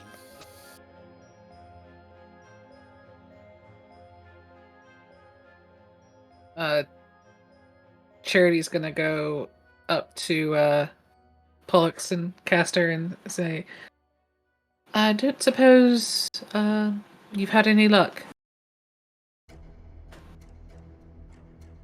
Quick thing, remind me what I saw last time it was my turn. Well, what you got, besides being enchanted by the voice of Widow, is you actually got some information, is that this blue-suited man, Harlan, actually seemed to have a lot of secrets that someone like him shouldn't have from people that you don't know, and using them to crack jokes. Like, this man obviously has a lot more, well, man adjacent, has a lot more information than what he's laying on. Okay, thank you. Alright, so between the two, Castor obviously still feeling a bit mesmerized and stuff, so Pollux is gonna look to Charity and say, well, the one, and he's gonna say it in like a really hushed voice, well, the one in the blue suit seems to be cracking jokes, but these jokes seem to be secrets I feel one probably wouldn't know or shouldn't have. I see. And Charity is, in the interim, has like gotten a cloth and kind of blotted their hand where they cut themselves and readjusting their glove. And they kind of look over at the, I guess you said his name was Harlan, right? Yes. And just kind of seem to be contemplating talking to them or not. And Charity, also speaking in a low voice to Pollux, goes, well, I had a very interesting conversation with a pumpkin, and it appears that there's someone here who would really love to take over, well, the chest kind of operation, I suppose, and also seem to have a bone to pick with him. May or maybe not literally. Is that so? Yes. And don't eat the fruit or the vegetables here. Just trust me. Don't eat anymore. I will take your word on it.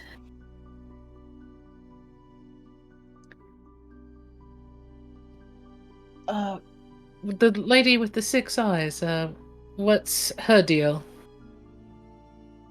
And that's when Castor chimes in. Oh, she has such a lovely voice. It sounds like a symphony. Oh. Then I'm sorry I missed her show. Did they know anything about Juris?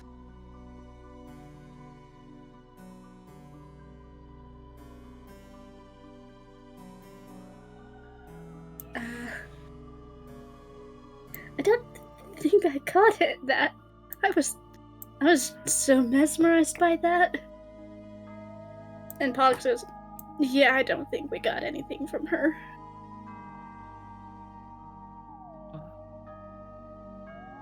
Then I should probably steer clear of her myself, lest I also become enamored. I don't know if it's safe to speak with the man in the blue suit without the others present.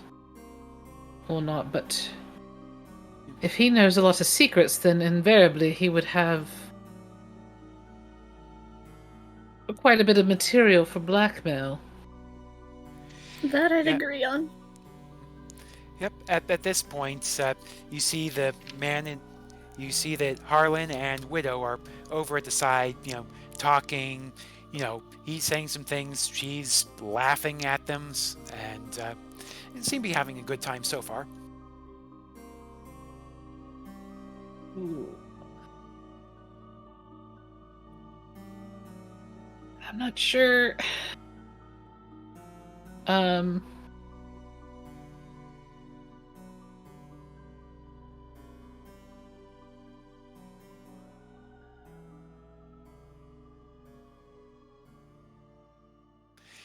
In fact, as you see them talking there, you see her, gesturing, and then soon Harlan ends up taking the stage and, heads up to the mic.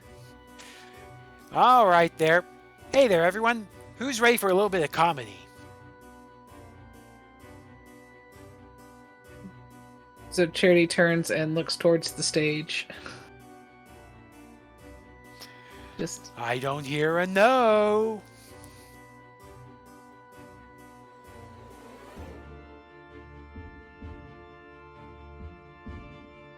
Wow, tough crowd today. I figured I'd at least get some reaction from that. What sort of Castor's comedy? Still too enamored with the other one. Oh well, no, don't worry about her. Is it, she won't bite. At least, she won't bite fatally. And you hear a bit of a rim shot from nowhere. Because, yeah, there's no drum set there, no one at the piano, just, rim shot. But anyway, seriously, it's good to see this crowd here, especially a bunch of people from the Wander crew. I've heard, Chess special guest. Hopefully this time they're not going to end up, actually taking over the place. At least I know. I'm sure Chess wouldn't be able to make it in a death metal band. Another rim shot. But anyway, we're just having fun here. Fun with the living, fun with the dead, fun with the veggies. Hey, it looks over the Pollux's Castor. I don't think it's like, anything mind-blowing or mind-expanding, but hey, seems like you're enjoying it, huh? Castor just applauds a little bit. Pollux is trying his best not to... I don't even know where my train of thought was going there. We'll just stick with Castor applauding.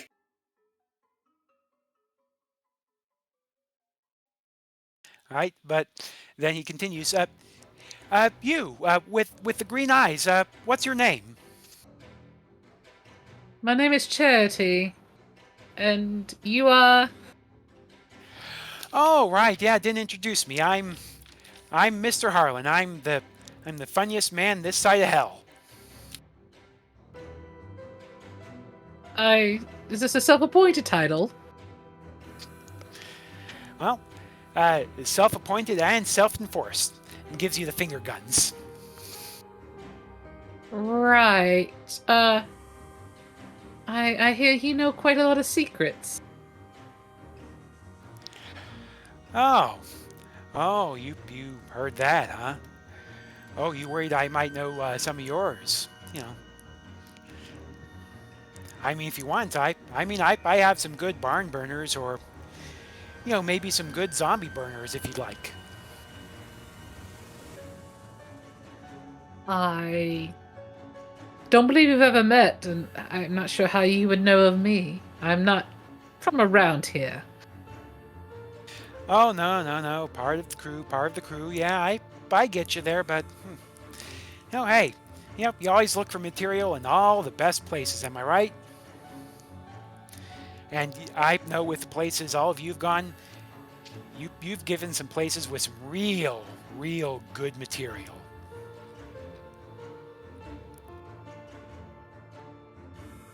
Well, I suppose you could say that.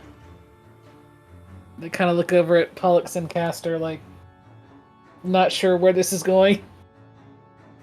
Yeah, Pollux is just raising a brow at this. Hey, if this is, if you have a problem with that, hey, maybe I could tell you some nice little secrets about your crewmates if you like. Like that guy with the blue guy with the horns. You want to hear some of the stuff that he came up to before he blew a hole in the sub? You mean Nicole? Nicole?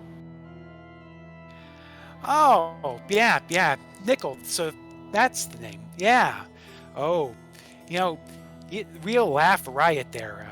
Well, less of a laugh riot for the bodies he left, but hey, sometimes if you can't kill them figuratively, you just have to kill them literally.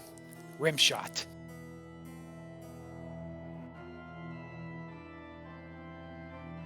I'm not sure where you're going with this.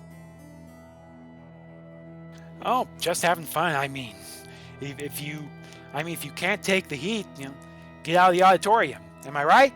Am I right? And you hear Widow next to you give the oh. No, actually more of a ooh.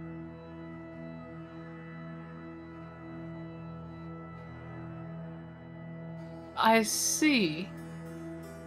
Then what was Juris's secret? I'm going to say I'm going to ask you to give me an information roll with composure, but given the frustration, it'll be at disadvantage. Okay.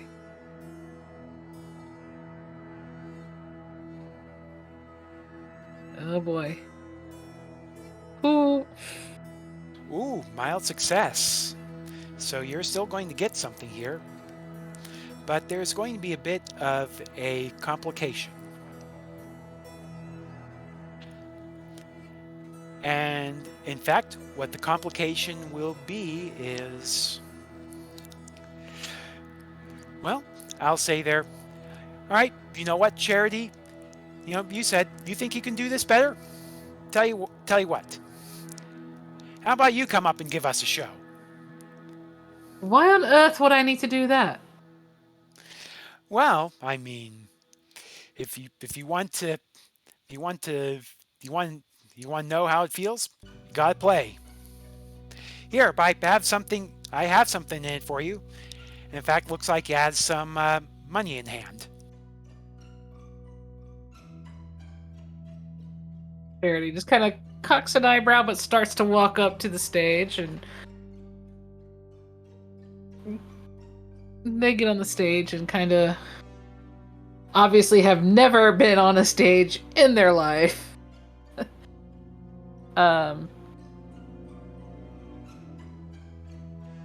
So we just tell a joke. Tell a joke, sing a song, do a dance. Do your talents. Come on, give us a show. Then he sits down, the row below the first, and puts his feet up on the first row. He's that kind of person. Oh.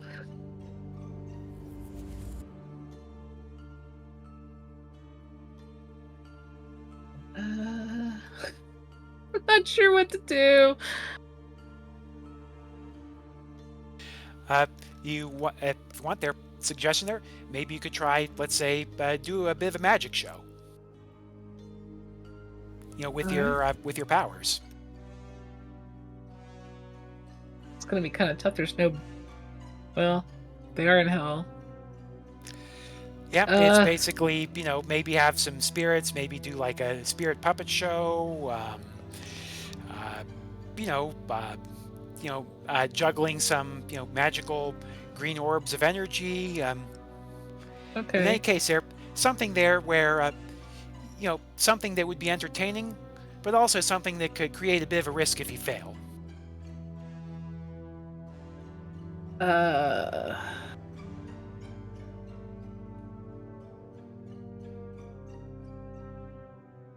Charity could try to summon a little skeleton from the garden, but not sure Okay. where it would march into, but Well, actually, there's a few places. You can tell me where you'd want it to march in from.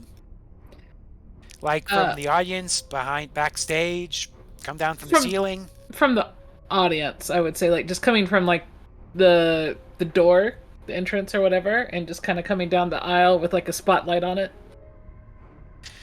Okay, and also there's gonna be one little thing. Charity's shadow is gonna do kind of some funky, kind of like might kind of waver in the stage light and look like it's taller than it should be. Ooh, very nice. Okay. And Charity, tell me, what happens if you were to miss on the roll? How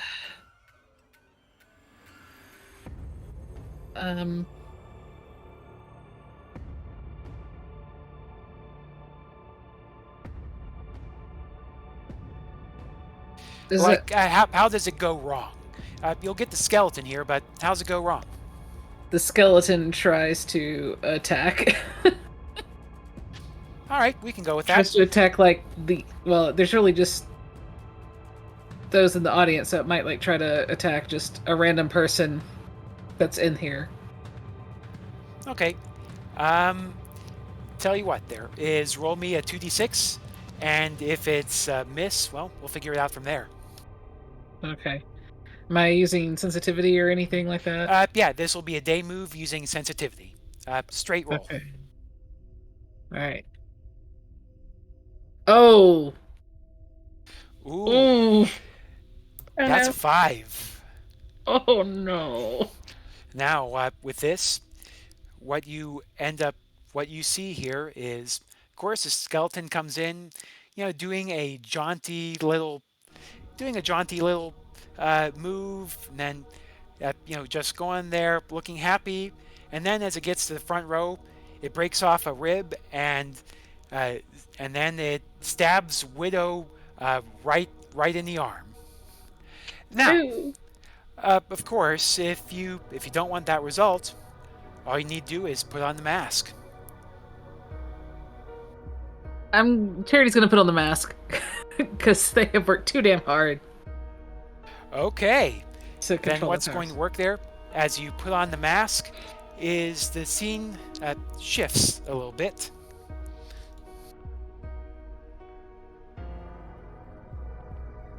As you're still on the stage, but this time it's just you and just a spotlight right on top of you, and from somewhere you can hear Chest, who is over around there, and he gives you a prompt. Well, Charity, I'm glad you sought my aid. Now, the one thing I'm going to ask you is to tell us a little story. How did you come up with that meal? And at first you don't understand what he means, but then you understand exactly what he means. He wants you, on this stage with a spotlight on you, to tell a little story as to what that meal reminded you of. That big shame, that big failure, the thing that so unnerved you when you saw it.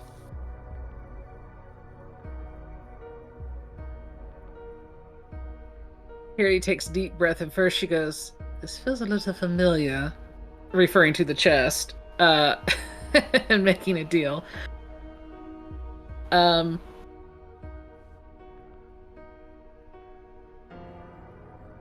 It was my first attempt at a romantic relationship. My only attempt. I had a lovely time with a gentleman on a date, and he tried to kiss me, and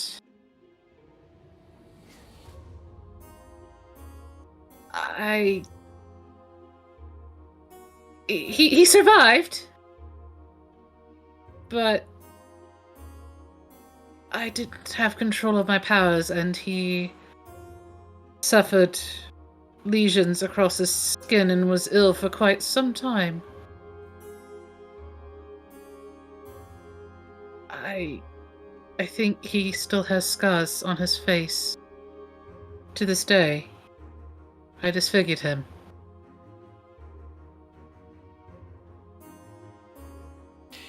And then, as you finish speaking, the light goes out. You blink. And then, in a moment, you are back where you were. Back a few moments ago. As you see that skeleton coming back. And then you see the skeleton again move. You see the skeleton stab Widow. And then you just see Widow start laughing uproariously. And then you see Harlan jump in there and just laughing and just, putting one arm around the skeleton while Widow is just rolling the top two of her eyes while the other four are just, the other two are just looking at the skeleton, smiling a bit. As the skeleton tries to keep stabbing, but unsuccessfully, but they're just finding this a laugh riot. And with that, Harlan heads up to you and says, "Gotta admit there, Charity, you have a good show. Here, you earned this." And hands you a stack of bills.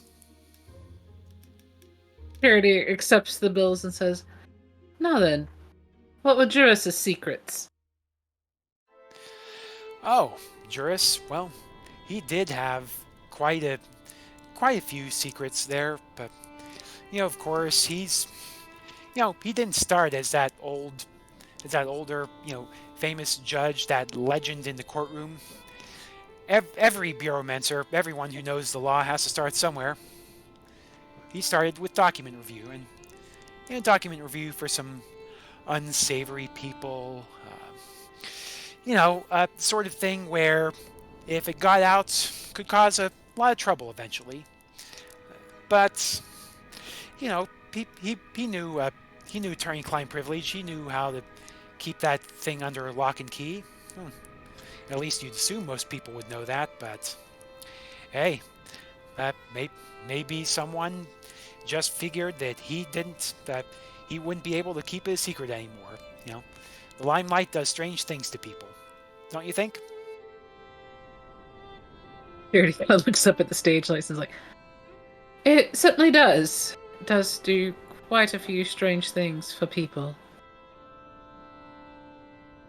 So, Juris was, of course, not very clean himself. Well, of course, anyone who gets in the law gets into the dirt of language. That's just how it goes. Of course. And suppose sometimes people do not rise through the ranks through strictly legal or moral means. Well, you know how they are. It was probably moral to him, but those lawyers have a weird code, I suppose most of us have a weird code.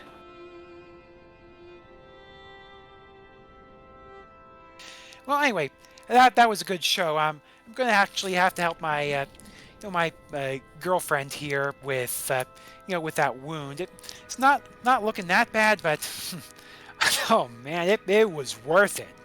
Ain't that right, honey? And then, at that point, Widow looks, flips him off, but in a friendly way. Sorry about the wound. Ah, no. At least you didn't have to suffer for your art. And then there was another rim shot out of the air. No, I do suffer for my art. Okay, Harlan stops on his way out and says, "Okay, Charity, if I gotta give you one tip, don't over-explain the joke. It ruins it."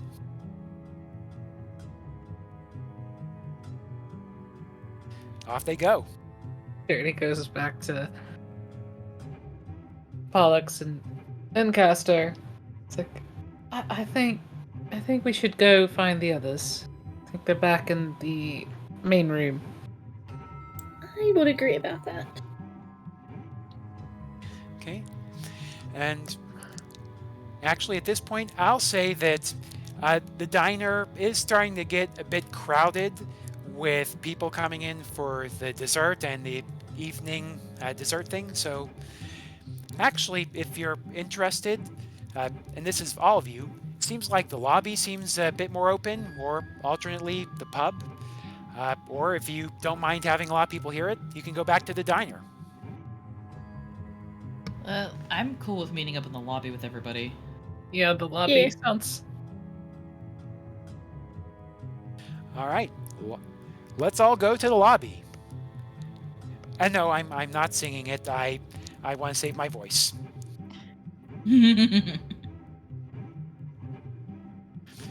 So yeah, here you are in the lobby of this hotel. It's just, of course, like anything you'd expect from a place with a lot of money and a lot of willingness to do all sorts of suffering to make sure it looks absolutely perfect. And there's a few places to sit, to talk, maybe to, have a drink or two if you want it. So at this point, we're getting into what is called generally the dusk phase. Normally for this sort of thing, what I'd say there is I'll actually have each of you provide a couple of extra details as to what's in the lobby. Something that would interest your character.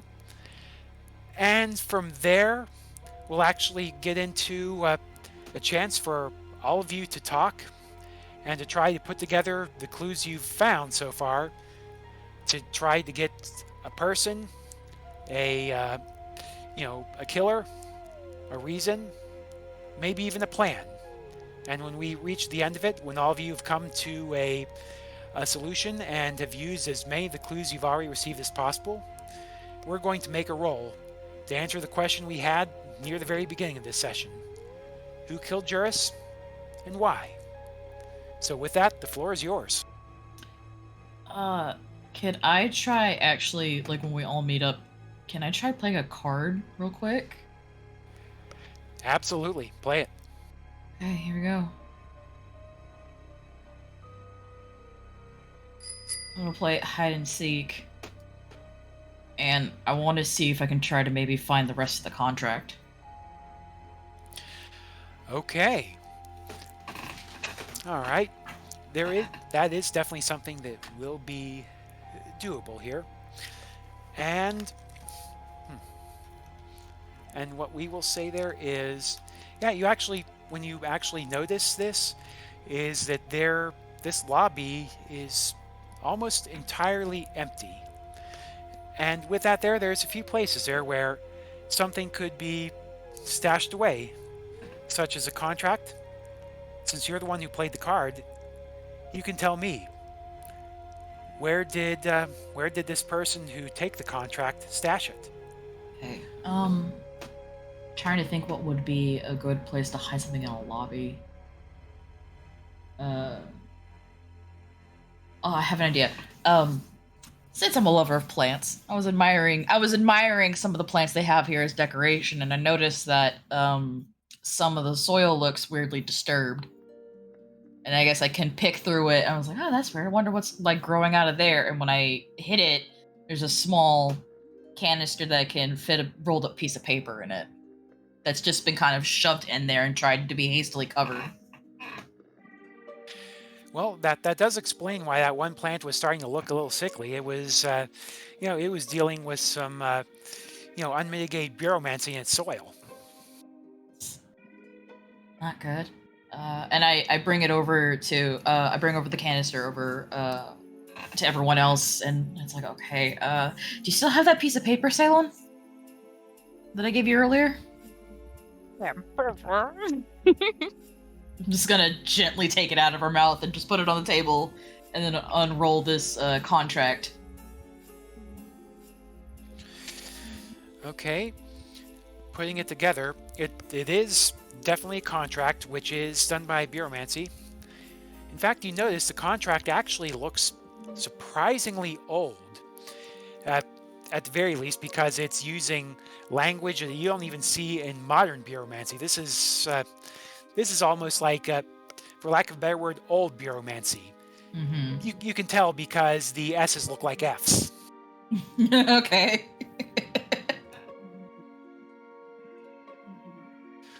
Now, especially with this, you have this contract, which is, of course, another clue.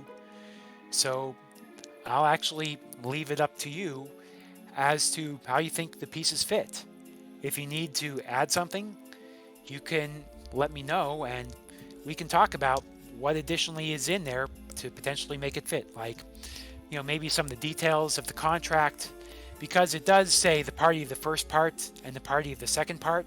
Mm-hmm. So it doesn't explicitly have names there except for mostly illegible signatures. That doesn't mean it's useless, though. I guess, could I see if there's like a weird... I don't know if it would be considered a cipher. It would be like something like that is obviously wrong, so then there's another message hidden within the contract. Like there's a contract within the contract that someone who just skimmed over it would be like, oh, it's just any ordinary contract. Yeah. Actually, there is a term for that in bureaumancy. It's called fine print. Yes. Find the fine print. Control F. Control S, I think it is. Control S, try to find the invisible ink on the very bottom corner of the page. Yeah, so, actually, we'll try it this way. Pollux, Castor, what's something that you think would be seen in this fine print that they're looking for? Something that might point to one of the people that you've already seen, or maybe someone you haven't. Sorry, what? Basically, I'm giving you a little drip of narrative control. I would like you to tell me something that would be in that fine print that might implicate, or at least tend to implicate, one of the other demons in Juris's death. Like, what would be hidden in the fine print that a specific demon would want to keep hidden?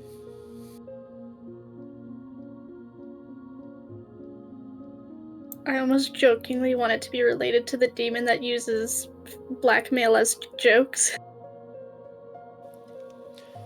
I mean, absolutely you can do that, because that's the whole thing. You have the clues, and all of you have to tell me how they fit together to come up with a complete picture.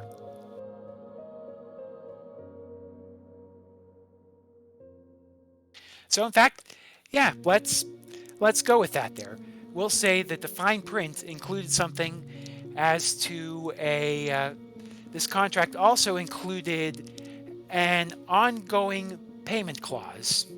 Payment in information from the party of the second part, in perpetuity, absent act of God or extreme violence. So that meant that this was blackmailing someone. Correct me if I'm hearing that wrong. Sounds legit to me. Yeah, and especially with the picture, it implicates either God, I keep on forgetting his name, Blue Suit or Skeleton Demon. Blue Suit is Harlan. Harlan, I'll actually let you know, the man in white is known as Gris, the skeleton in white. Gris, okay. Who actually has been conspicuously absent this entire time. You haven't seen him anywhere.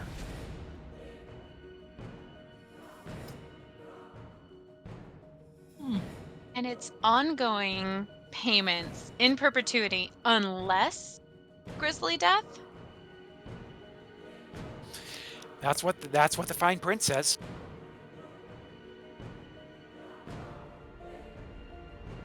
In fact, you notice it doesn't say whose grisly death. I do believe you're onto something there, Melinoe, because the the picture, what if they're partners? And like, yeah, who's Grizzly? Like, who is this fine print referring to? Who are the parties up top in the contract? But then also, I don't know when Juris's voice would like to take over because I don't know what I'm reading. But also, like, Okay. who are we talking about? What's happening? Okay, I'll actually take over. This is a point there where Juris says there. Normally, in the law of contracts, it looks to the two parties.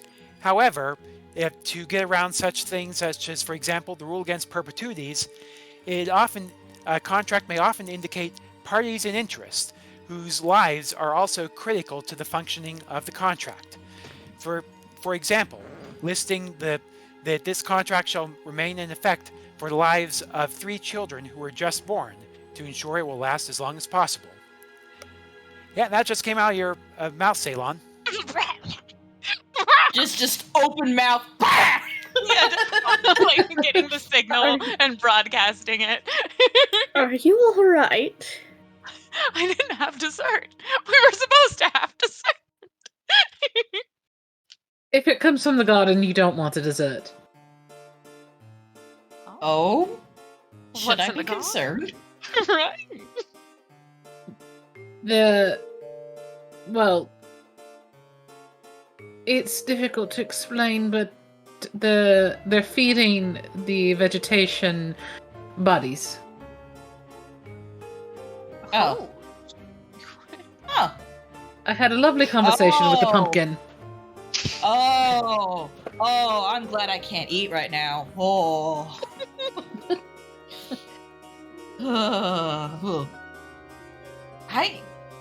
I kind of want to find this Mr. Griss. I think we're going to have to if we're going to get Who- answers. Who is Mr. Griss? I point to the picture. The skeleton-looking demon, but he's much older now. Oh, I could try to see if I can sense him. I have a dumb idea. Ceylon, tell me this is a dumb idea. You know what I'm saying? Because we should No. ambush, yes. I mean, I could act because this is dumb skeleton-looking demon.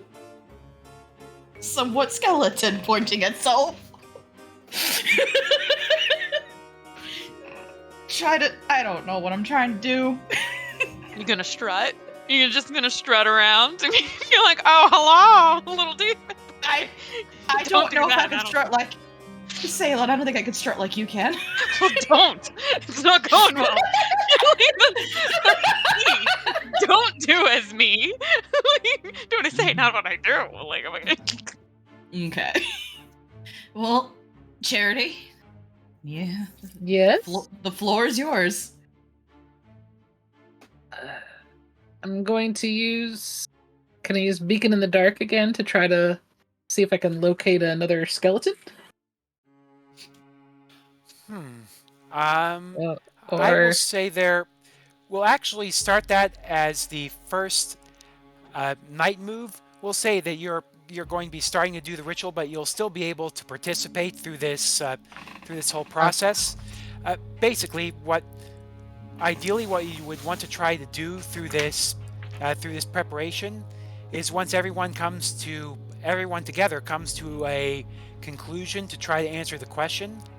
The more clues that you've received and that you've used in that, the more of a bonus you get on your roll to try to answer the question. And if you get a high enough roll, you're able to get the answer perfectly. If it's a mid roll, you get the answer, but there's a complication. If you don't, well, things get complicated. okay, so we should be like riffing in that case. So we're Yeah. like, okay. Yeah, absolutely. I'm encouraging all of you to try to riff and try to add in the various little pieces. Even if you have to hammer or mold them a little bit to make them fit, please do. So y'all said there was a picture, and it had Chest, Juris, Harland, and Griss, the Skelly. And like Charity and Pollux and Castor, y'all met Harland, so y'all can like talk about whatever, like the vibe that y'all got off of them in our what if somebody's a partner with, like who's gonna cui bono, who's gonna benefit from maybe causing the other person not to get those ongoing payments. And then the there's other, go ahead, sorry. the pumpkin Edgar told Charity about the fact that what they want is to basically ruin the chest and take over. That was the gist of it, right? Yes. Yeah, they want to Who ruin the wanted- chest and take over. And it feels like Harlan is a good position for that because Harlan knows the proverbial skeletons in their closets. Yes, he knows a lot of things and tends to use them for jokes. But where does he get his information from? That is a good question. Perhaps he was getting hit from Juris. From Juris at first. Well, they have Or may- very similar, not to cut you off, but they do have very similar acts of just like. So it seems like maybe both of them are informed. What about that Similarly? widow person? She and Harlan got along very well. Maybe he's getting his information from her. Oh, how did that act go? Did you pick up anything off of them? Unfortunately, no. Castor was very enamored by her performance. Oh, well now I do What? want to catch a set. What if Juris and Harlan were working together? Harlan seems to be fairly connected to all these higher up demons. Well, Juris in this photo here, and I'm pointing at it, it's like clothes too big for him. Like they don't fit, and like they don't quite fit his style. Obviously, this is when he was much younger. Is that correct? Yes, it definitely looks very, very young. Barely has his whiskers on. Yeah. So what if Harlan was using him as basically as a secondary recorder to record all this information down as he went in and learned everything about everyone? To document. Ooh. So Harlan could benefit from Juris dying, no longer need to pay him, but also use that to screw over the chest. You get Juris out of the way, who is an extra just mouth to feed, or so to say, or to split the money with, or the assets, and you're on Easy Street, and you're one of the more powerful demons in the area. This is all conjecture, and I'm Of feeling course. it. I'm loving it. But the sharp bit, what is the weapon? And the ashy, like, we don't know who Gris is, right? Like, we don't have No, we don't know who he is. so many assumptions. So- but we know, like, a sharp thing. Like, do we have an idea of what, like, even murder Oh. weapon? I And forgot to ask that with Beneath the Skin. It's like, could I tell what weapon it was? But we don't have to. Actually, no. Under his skin, it's a special move. I'm going to allow it. Okay. You could tell it was almost like a curved spear thing, like you would see it from like a horn, or maybe like a rib bone, for example. There's a curved object. I did summon a skeleton who stabbed someone. Lovely. Or Harlan themselves. Uh, With, like, right? He's horned. He Yeah. is. He does have horns. oh But fuck! also- I just thought of another thing. Through congealed blood, how dead was Juris? Like body, like core temp and stuff. If I could tell, but yeah. He definitely seemed kind of cold. It was definitely more than enough time for him to be killed, for the killer to get out, and then be there to watch the opening of the show. Okay. But I Gris kinda- is missing. Yes, I do want to talk to him, because guess depending on what kind of demon is, we can then correlate those ashen footprints. Those led me to the garden. To... What was his name? Rigby? Yeah. Rigby. But he threw thorns. He didn't... I didn't have a horn. You know, if I could add something else, though, is that you do also remember that when Edgar was talking, he's saying about, you know, someone was whispering him secrets in the garden previously. He said Juris came to the garden, didn't he? Or... He didn't specify, actually. Oh. Because he was basically repeating what he heard from Oh, the killer. right. Because that's what you get from your special ability. You get information from the threat. Right. Okay. So Edgar overheard this person talking about wanting to take what the chest has and destroying the chest. They were whispering their secrets in the garden. Rigby thinks that I tried to steal, so he may not be inclined to speak with me. The damn pumpkin framed me. Yeah. It was the pumpkin. It was their vine. It was an old Kirby vine. My God. That's a clue.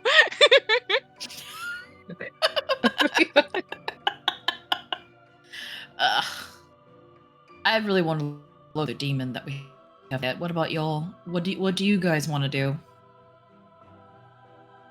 I want to track down Gris. That is... Dude, that does seem like the best option right now.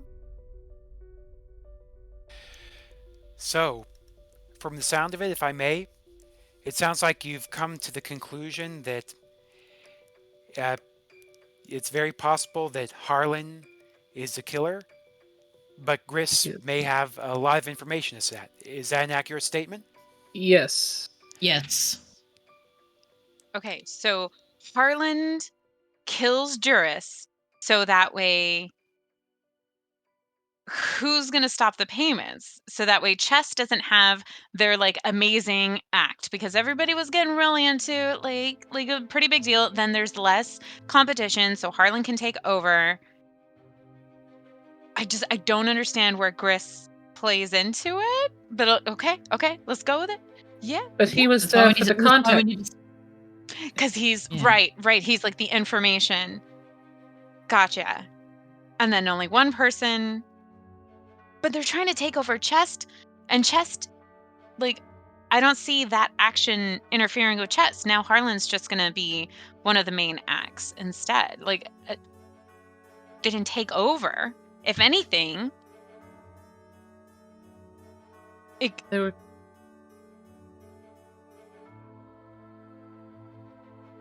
were trying to hurt the chest by killing Juris. But also Juris had enemies, and I'm not sure. Well, no doubt they had enemies. They've had a past. But that picture shows Gris and Harlan and a young Juris. And Gris is the only person we haven't seen. Let's try to track him down, I guess. I feel like, wasn't he here earlier? And then when they dismissed everyone, I don't think we've seen him since then. We haven't gone to the pub either. He might be there. Try to go to the pub. Ambush. Yes. Ooh, potentially there. What we're going to have at this point is... let me do something else here. Now I got it. At this point, I'm going to have one of you get to choose to do the answer a question roll. And at this point, given the number of clues you are able to use, it will be a 2d6 roll, but add 3 to it. Okay. I can do Who the roll. wants to risk it? You want to risk it for the biscuit? I'll risk it for the biscuit. Risk it for the biscuit! You said 2d6 plus 3? Yes.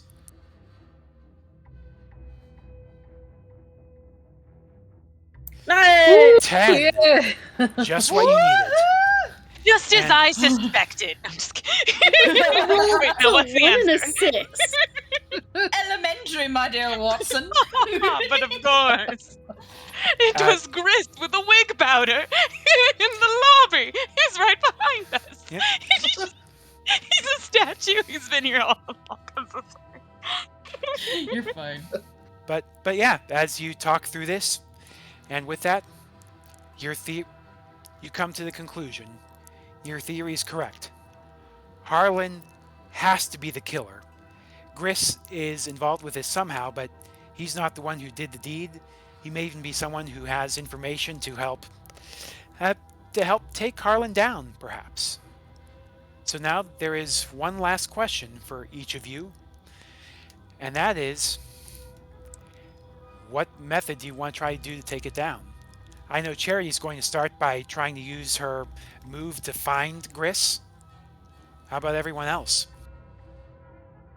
Can I interject with I feel like the idea that Harland we didn't get the clue, but I do feel like Harland did a bunch of use wig powder to make themselves white and in case they got caught, and then they go pretend to be Gris, and maybe we're gonna find that Gris is actually dead too. What? Dun dun dun dun. Well- and I'm just he's a skeleton. rambling in the Okay. back. There's no I'm putting it all. I got clues now. Yeah. Finally. Maybe he's Yeah, a skeleton. He's I'm- gonna be a lot harder to kill.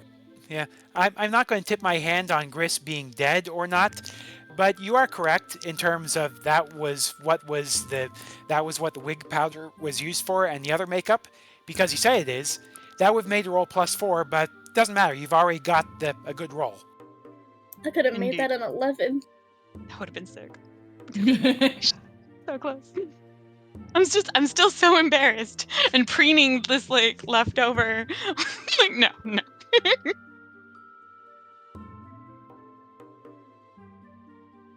So again, that leads us to the question of, how are you going to handle this?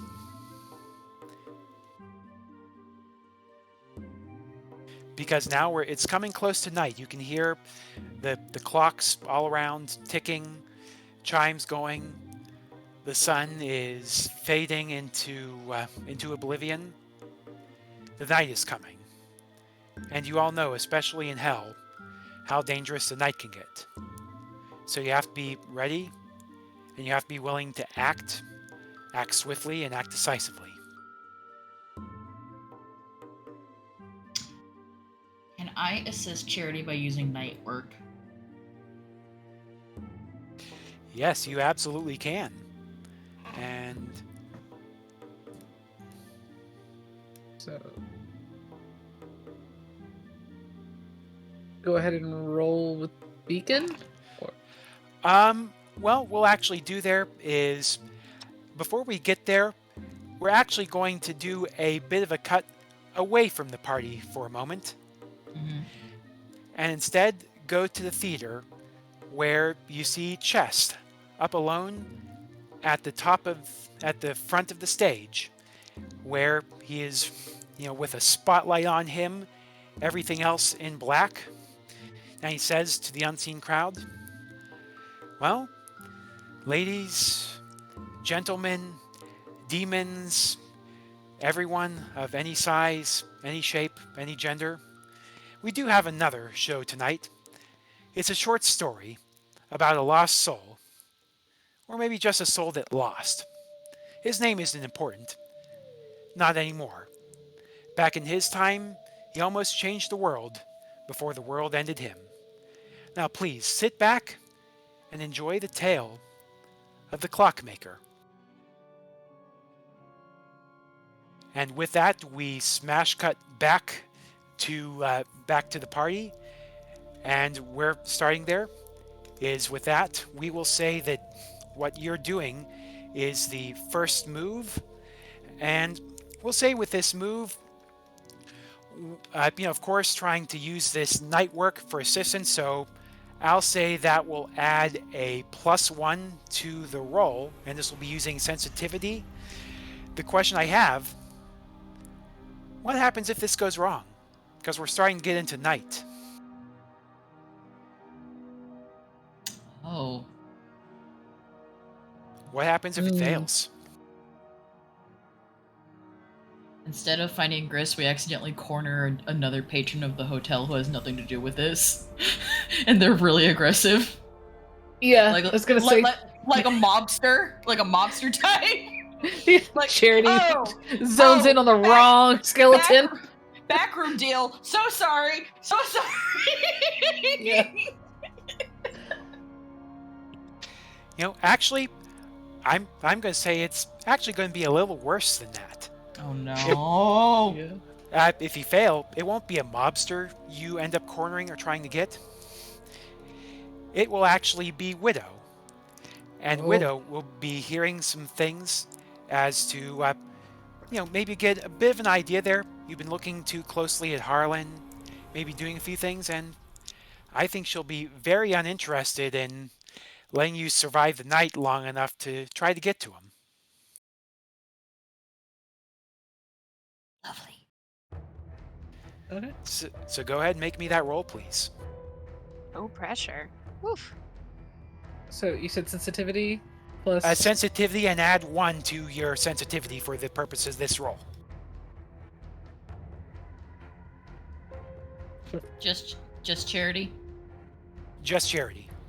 God damn it! Oh. Yo. Just Do you twice. want to use the mask again?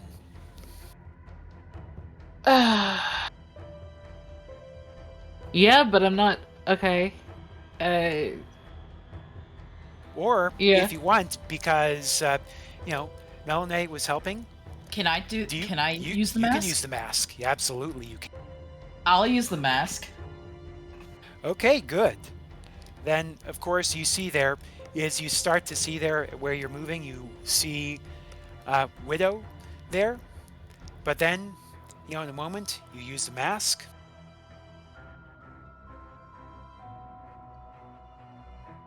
Okay. Sorry, I'm a bit slower than... I'm not as experienced as Alan with doing this sort of shifting, so bear with me. Oh, you're fine. No worries.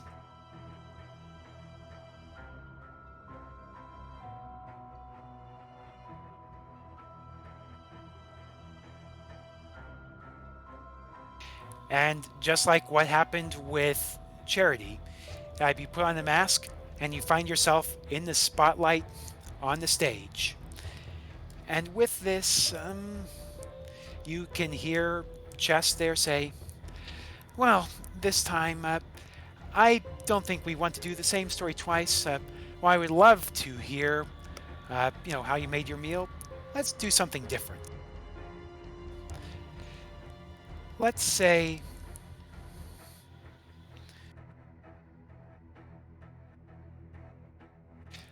instead, you lost someone very important to you, didn't you? Who were they, and what was their name? In fact, how did you lose them? I lost my master, the one who trained me to be a healer. Alana, that I survived. They died protecting a whole bunch of us.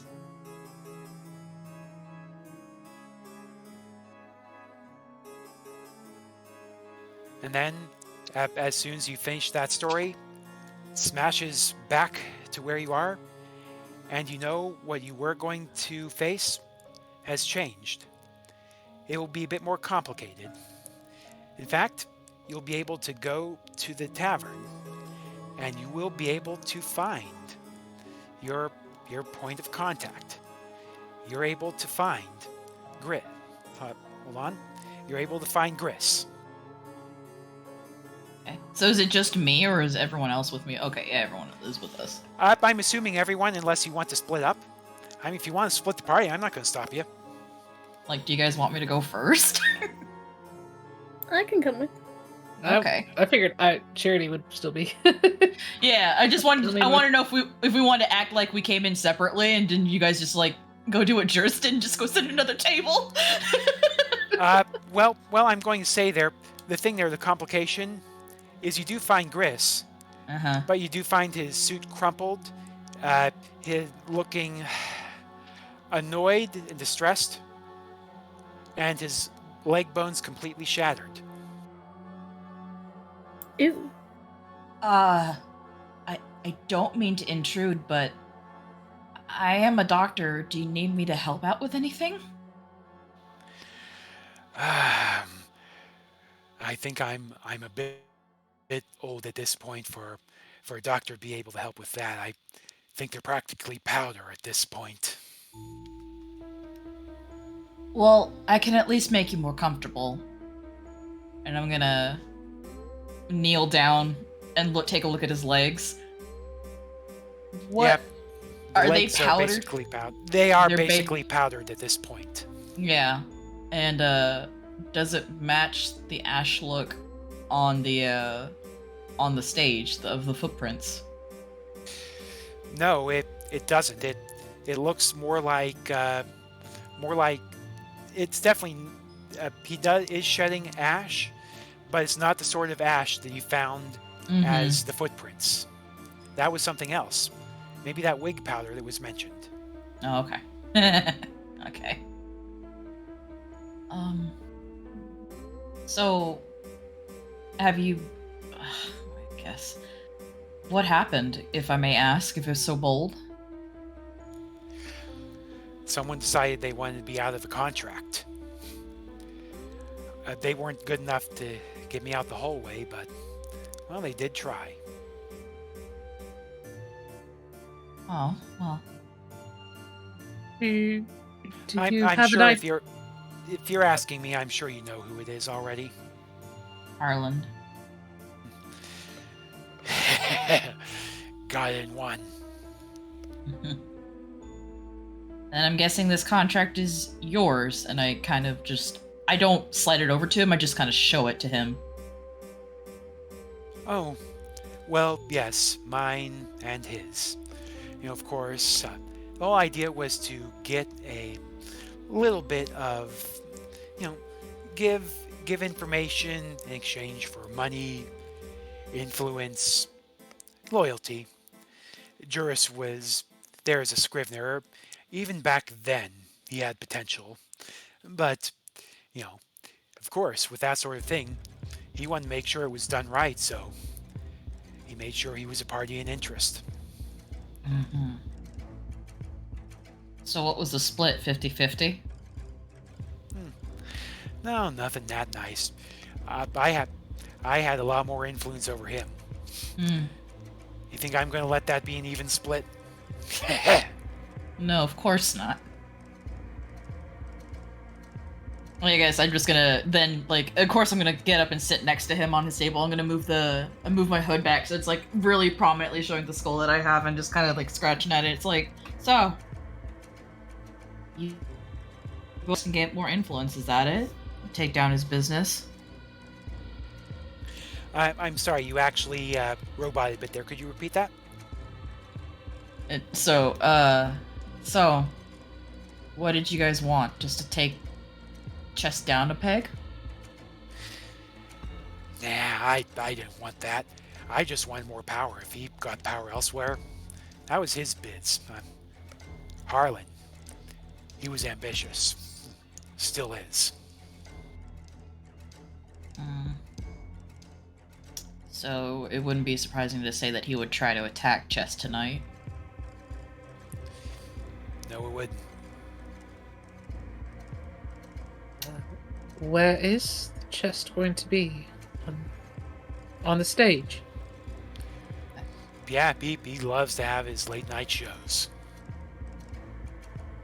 Well, Then I Thank you. Ooh, go ahead. then I think we shouldn't waste much time here. I'm sorry. Don't worry. I had a good run, and B, I ain't done yet. Too stubborn to end it this way.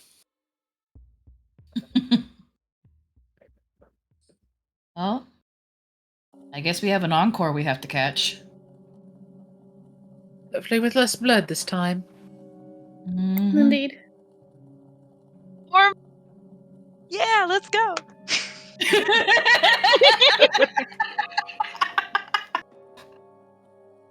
Yeah, rush back to yes.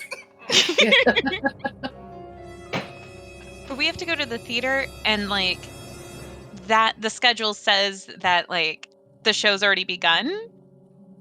It says that the show will be beginning.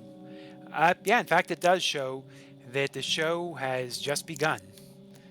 Maybe We once it's best public. hurry.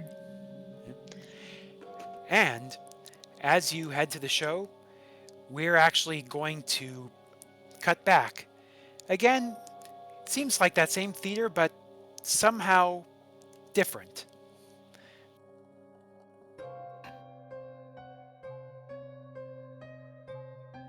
And the reason why it seems different is, of course, there's just that spotlight there. And as part of that spotlight, just one person there. This time, it's Ceylon, actually. And now, Ceylon, I've just put something in the Deep 20 chat. I'd like you to read it out, put as much drama as you want in there, and then answer the question it asks. As we continue the story of the Clockmaker.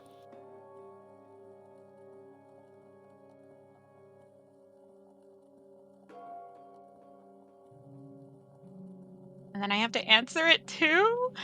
Yes, you do. You need to tell me the answer. Do you need like in the star format? Like situation, task, action, and then result? Like I'm assuming this is my interview. This is Well, we'll say it's a lot more free form. You know, try to keep it nice and punchy, like executive summary. There is a young person in Ghanem, in a shop full of gears, clocks, and watches. What brought this future clockmaker here? And what drives them to their obsession? Tick tock, tick tock. As the beat of the heart, tick tock. As the feelings as you meet your loved ones in the pool that brings you towards an ever increasing edge until you fall. When you can't tell time any further. When there is nothing near you and around you. How do you keep your sanity? How do you make sure you can measure yourself? Tick tock, tick tock. That's it. That's all I got. No, that's fantastic. Because as that finishes there, the whole group has managed to make it to the theater, and in fact, you do see it's getting to be a full crowd here. As there are others that are all around, just going in there, and you see Chest is actually at the front and looking like he's starting a show. Looks like he's actually doing a bit of a song. And then you can also see Harlan at the side with a bit of an evil grin on his face. I think we need to act fast. Yes, we do. So Pollux and Castor, you're the one who said it. How do you want to start acting? Oh shit, fuck. Oh, it was coming. Everyone's getting their place on this ride. Oh, first things first, I have the feeling that with the fact that he's so close to the stage with that evil grin, something has to be rigged, doesn't it? I'd like to try being as discreet as I can. Try to see if I can see anything that's wrong. You know, I think you can see a few things that are wrong. But that being said, you have a better view of it than I do. What do you see that's wrong that Harlan may be using as part of his plan? Let's see. I always enjoy. I've seen the trope of the spotlight rigged to fall crushes the person. I would say it's the spot. Something's wrong with the spotlight. Okay, so in that case, what are you planning to do about it? And what happens if you fail?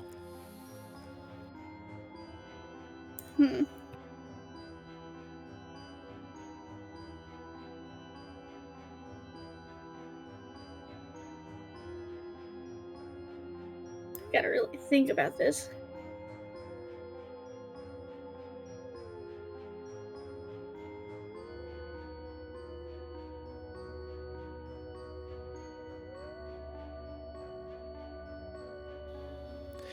And of course, there in the background, you can hear the clocks ticking softly, time ever moving forward. Even at this moment, it feels like it's slowing to a crawl.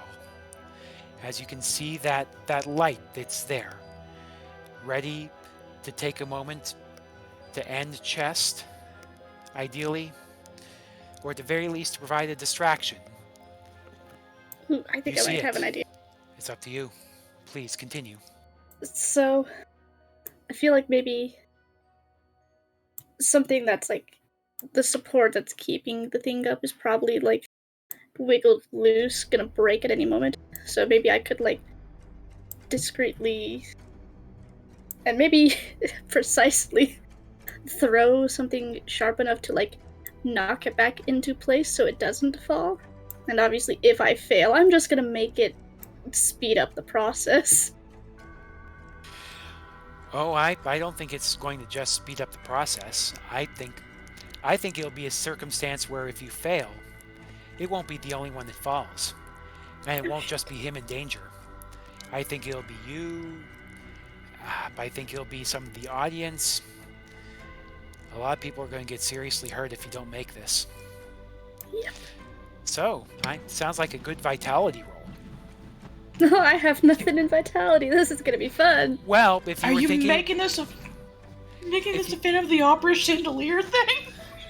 Well, It might be. if you think it's another stat, please sell me on it. I feel like this could be a composure roll because, one wrong move and everything comes crashing down. So he needs to keep as calm as he can to make sure that shot hits precise. No, you are correct. This is all about precision. And I'm going to say there is a little bit of enchantment still with Castor, so in order to try to keep that focus, this is going to be a roll with disadvantage, please. How do I roll disadvantage with the sheet? Well, I think with the sheet, if you click it, you should be able to click it as with disadvantage. If you're having trouble, just roll 3d6 and take the lowest 2 and add your bonus. I'll do the 3d6.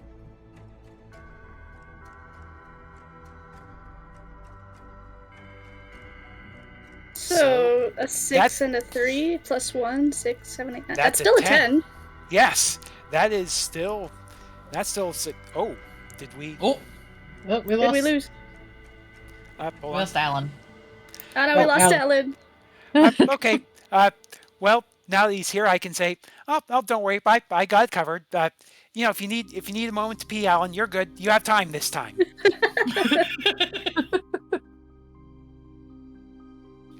But yeah, and we will say there is it. So yeah, you can see there, even with this enchantment, it's it's tough there because you're starting to get wrapped into the story that Chest is providing about some sort of horrible disaster that's happening somewhere. It sounds like maybe a blizzard, something there where it's an open question whether they'll die in that cold winter. But still, you're able to refocus and do it there and aim. And then, just that right moment, you fire. And then, just as the shot is moving, we're going to switch back to the theater. And this time, Pollux and Castor, you're the ones on the stage. And now there is another prompt. I'd ask you to read it, and then go ahead and answer the question it provides.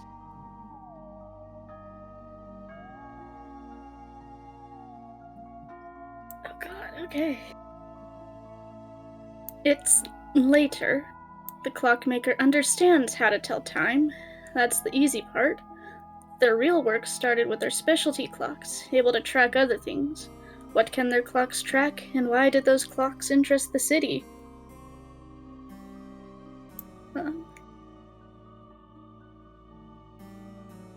I want to do this as cool as, Ceylon did, but I'm not that good. Don't worry, it's going to be cool. You're fine, just lay it You're all out. amazing. You're fantastic. Hell yeah. Whatever you do, gold. You got this. You got this.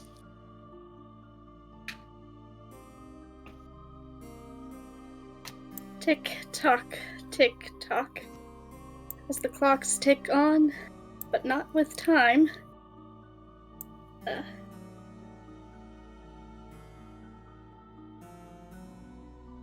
No, these clocks, well, time does come in many shapes, forms. These clocks track...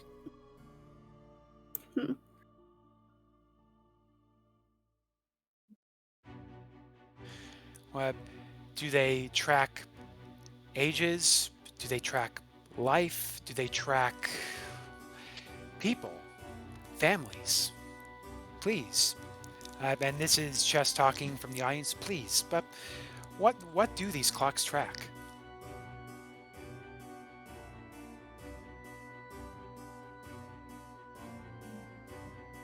We'll go with life.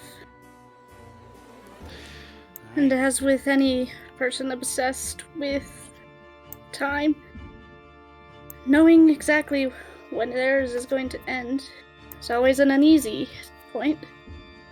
Perhaps in knowing that they try their best to lengthen it.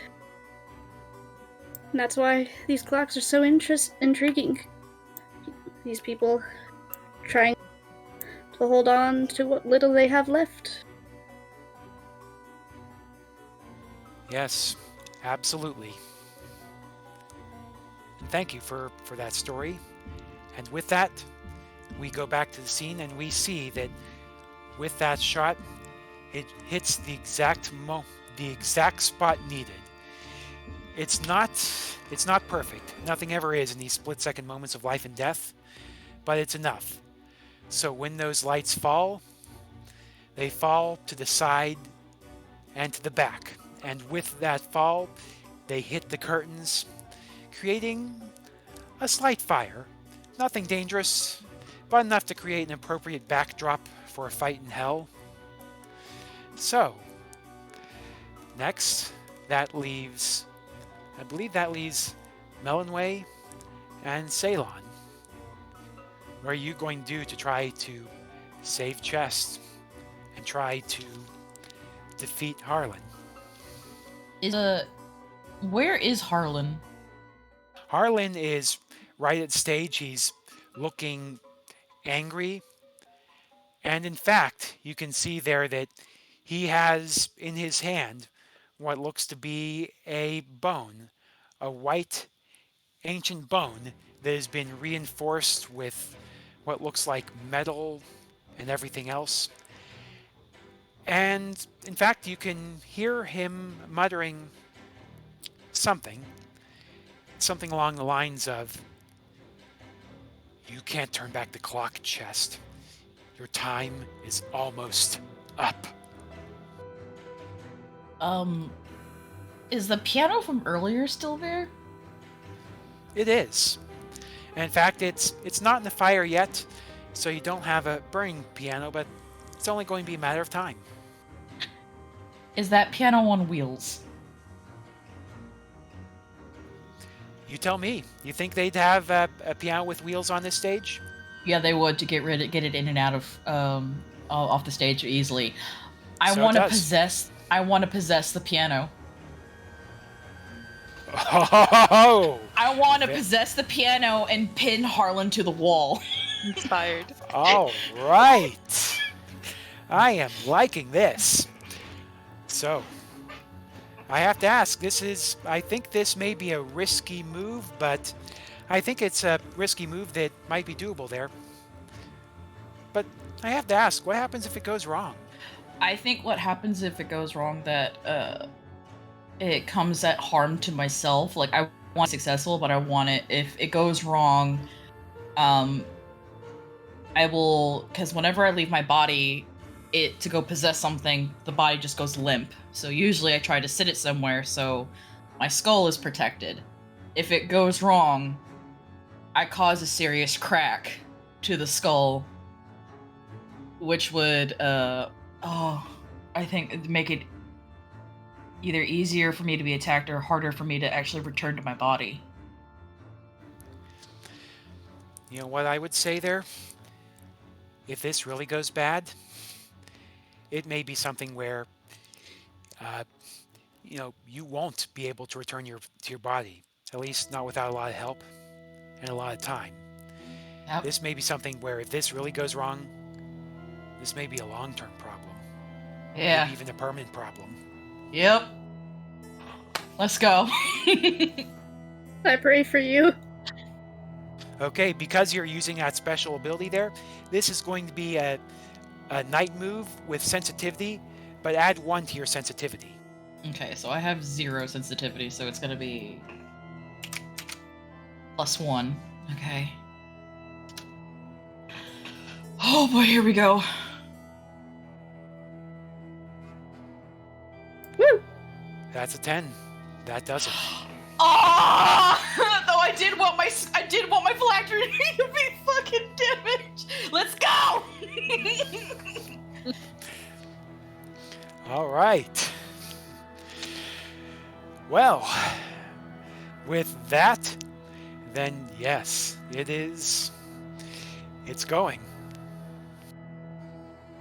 And it's going there. If you feel, you feel your body get more faint, more out there, as suddenly this piano, this thing you're focusing on, seems more real, more important, more you. And then out of nowhere, it suddenly is you.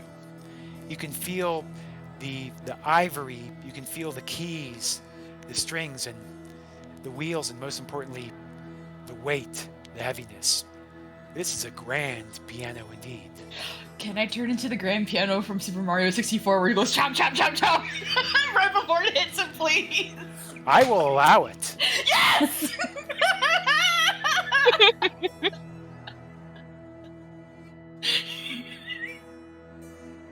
So, it goes chop, chop, chop, roll, roll, chop, chop, smash. As you hear this crashing sound, as at this point there, Harlan is pinned against the pillar as the pillar itself cracks. And in fact, you feel I'll say there, Melinoe, you actually feel a couple of the teeth, one of your 88 teeth cracked too from it. Your smile ain't going to be that good anymore, but it did the job, and your other body's just fine. Oh, thank And with that,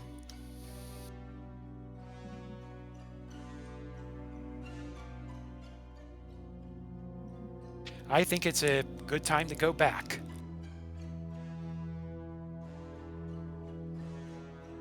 Okay, here we go. It's your turn. Please tell the story and answer the question.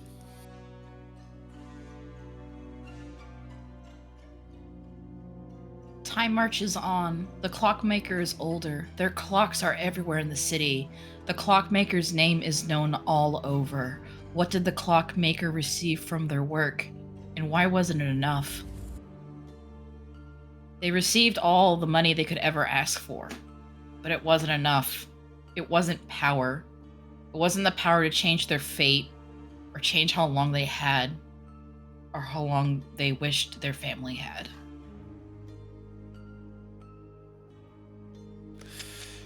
Of course. Of course. You can tell time, but you can't change it. And now we go back, and now we see Harlan is pinned to this pillar by a grand piano as, well, at this point, I think, Melinoe, are you still in the piano, or are you just leaving it to, head back to Terrascala? No, I'm still in it, keeping him pinned and like having the hand that had the bone weapon like in between the like tangled up in the wires and stuff, so it can't move. Like I don't want any chances. All right. So with that there, I believe, yes, the only one who hasn't had an event yet is Ceylon. So Ceylon, you can see this. It looks like chest is safe for now. Although, of course, there is burning. There is this grand piano, which has your nemesis. Well, your nemesis for the evening. The man who killed Juris, pinned. But still, he doesn't look like he's defeated. Still look like he has a plan. Something that, if it works, may well kill everyone in here. Did you mean someone hasn't done something? During the night phase. Oh. Okay. Yeah. Is the goal murder like ourselves, or like are we like trying to talk to him, or can I just like It's your opening. You tell me. Do you want Harlan dead? Do you want him captured to the less tender mercies of Chest? Or something else entirely? I mean, everybody's watching, right? Like, just time to make up for like past. The stage is yours, Ceylon. Wow, The world is yours. See, it's up close. I don't do too well, but like an audience. I think what I'd like to do is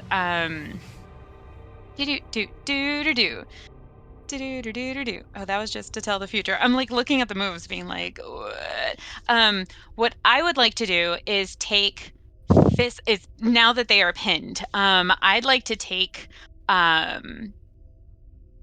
Is Nox here as well?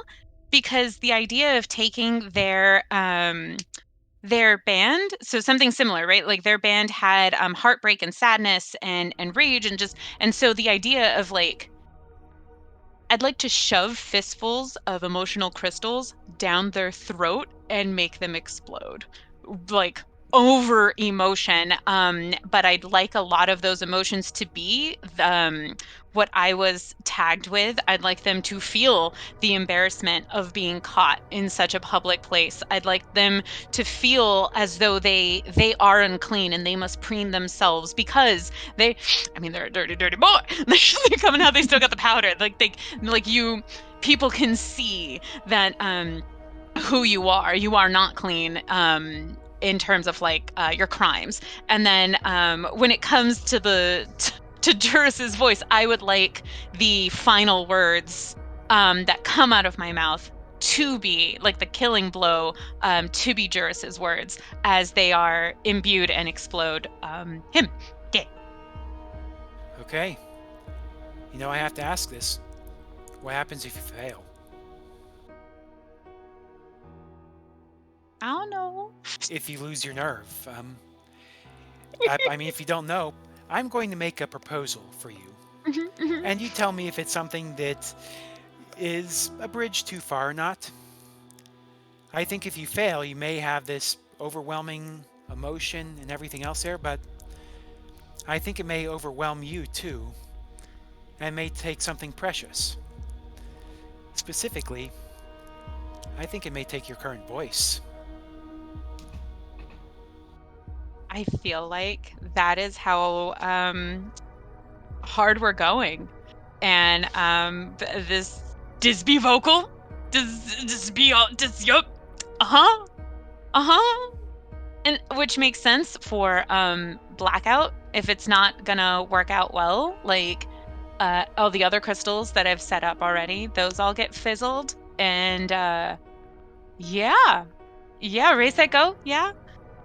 Yeah, I will say there, it's going to be a night move, and this will be using your presence. And My I think, present.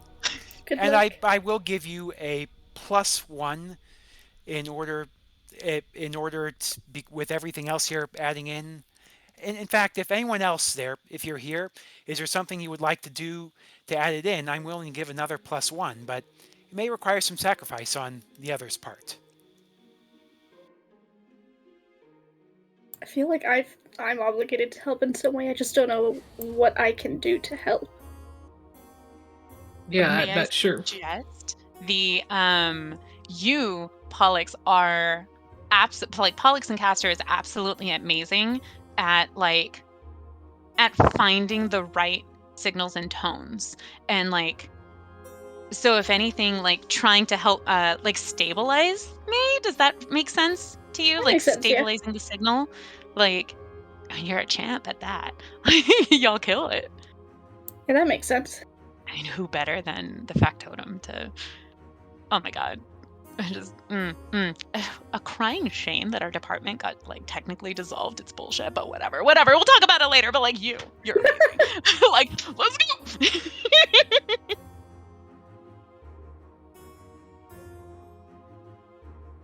So, I have to ask, does anyone else want to provide some assistance to try to help with this finishing blow?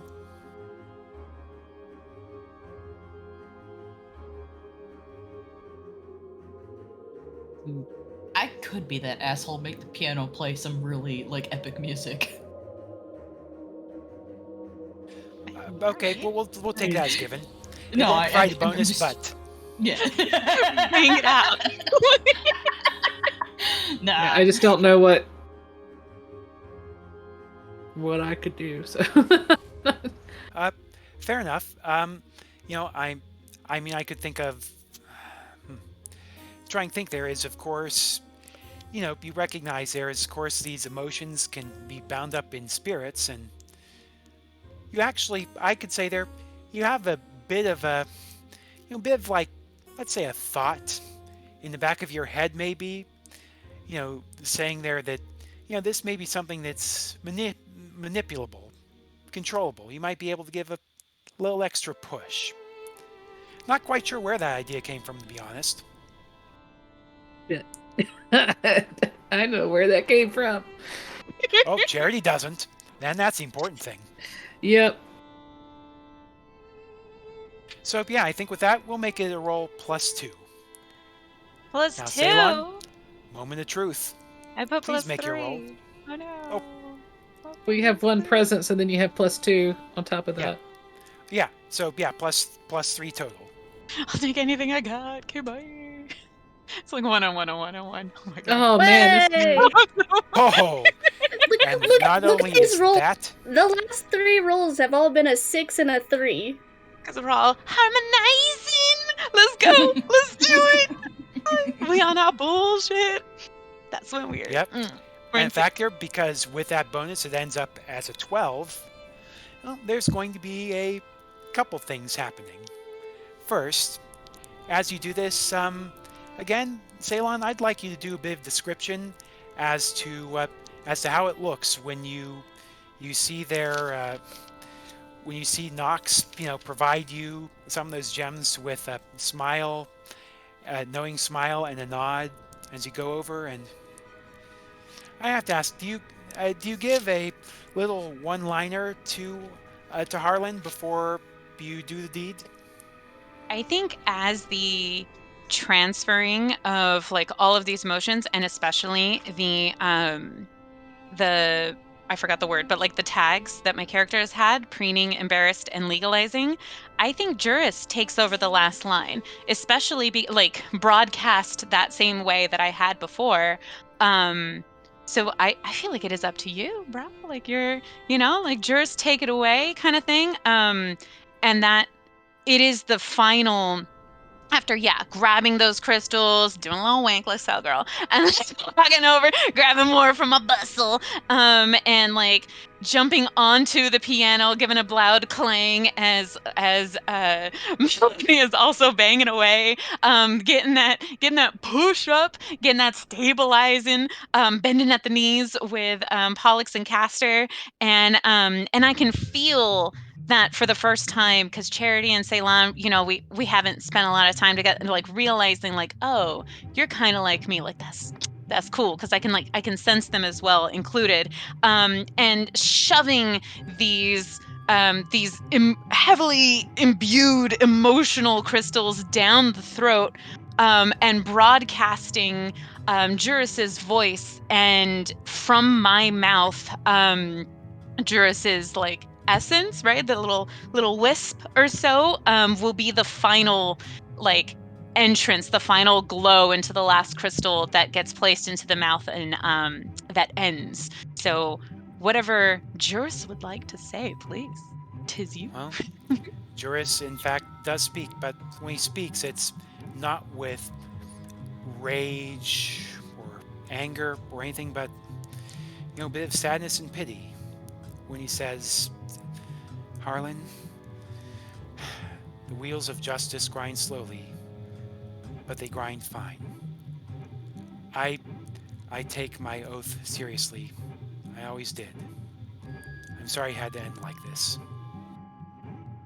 And with that, Harlan rages first his own, but then there's also the rage of those gems, and then the sadness and everything else.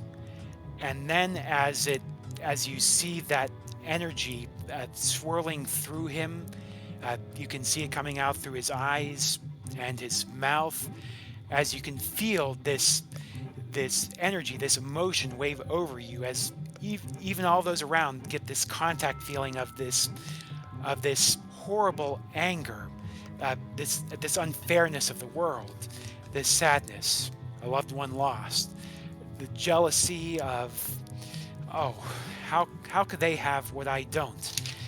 This feeling of embarrassment. This was my chance to show myself. I preened in everything, and all of this, was it all for nothing? And then, in a moment, is that as they finish, the emotions implode in on themselves, leaving only an empty blue suit behind. And then, just as that suit falls to the ground, we finish off with one last part of the story. Charity, if you could please finish off the tale of the clockmaker. The clockmaker has continued their work. There's one less project. Their grand design. A clock that can track everything. It's almost complete. Almost ready to finally turn on, to reach immortality through their work. How does the clock kill them at their moment of triumph? The clock goes tick-tock, tick, and it stops, for there is no man who can escape death.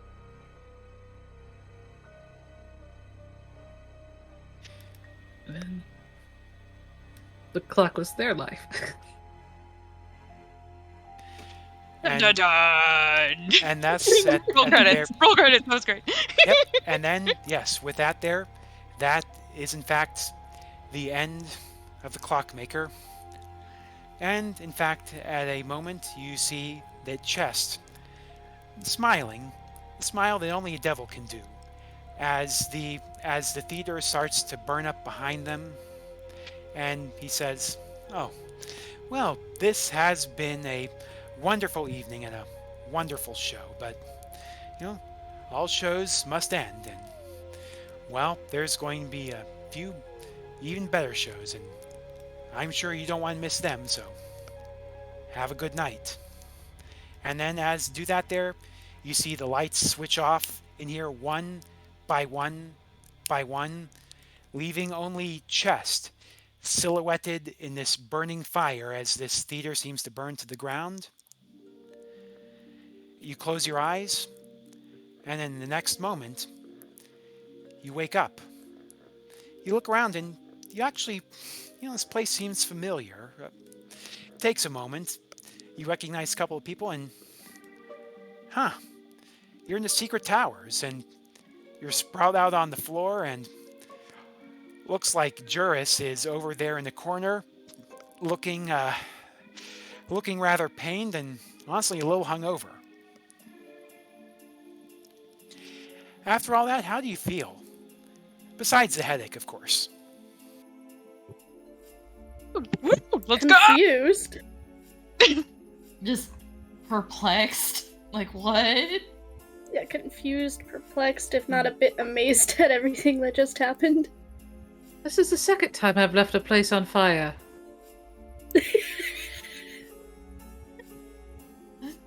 Third time's the charm.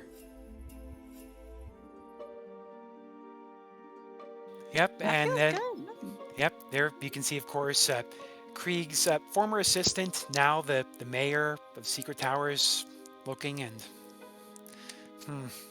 Hey, yo, what up, Squishy? What Yes, hi. When did you get here? Yo, we here now, baby. We got reservations, right? You called for dinner? We're just here for dessert, That is honestly. a good question. We got on. I think it was just now we got here. I suppose Yes, it's too much. 1 minute. 1 minute we were in a burning theater, and now we're here. Wait, where's Peanut? Oh, shit. Every Where time. is Peanut? I'll call him. You hear on the other end. Hello? Yo, Peanut! Yo, we're here with Squishy. What's up? I'm having a steam. It's just like, I gotta work it out of my whole system. He says I gotta breathe it in deep.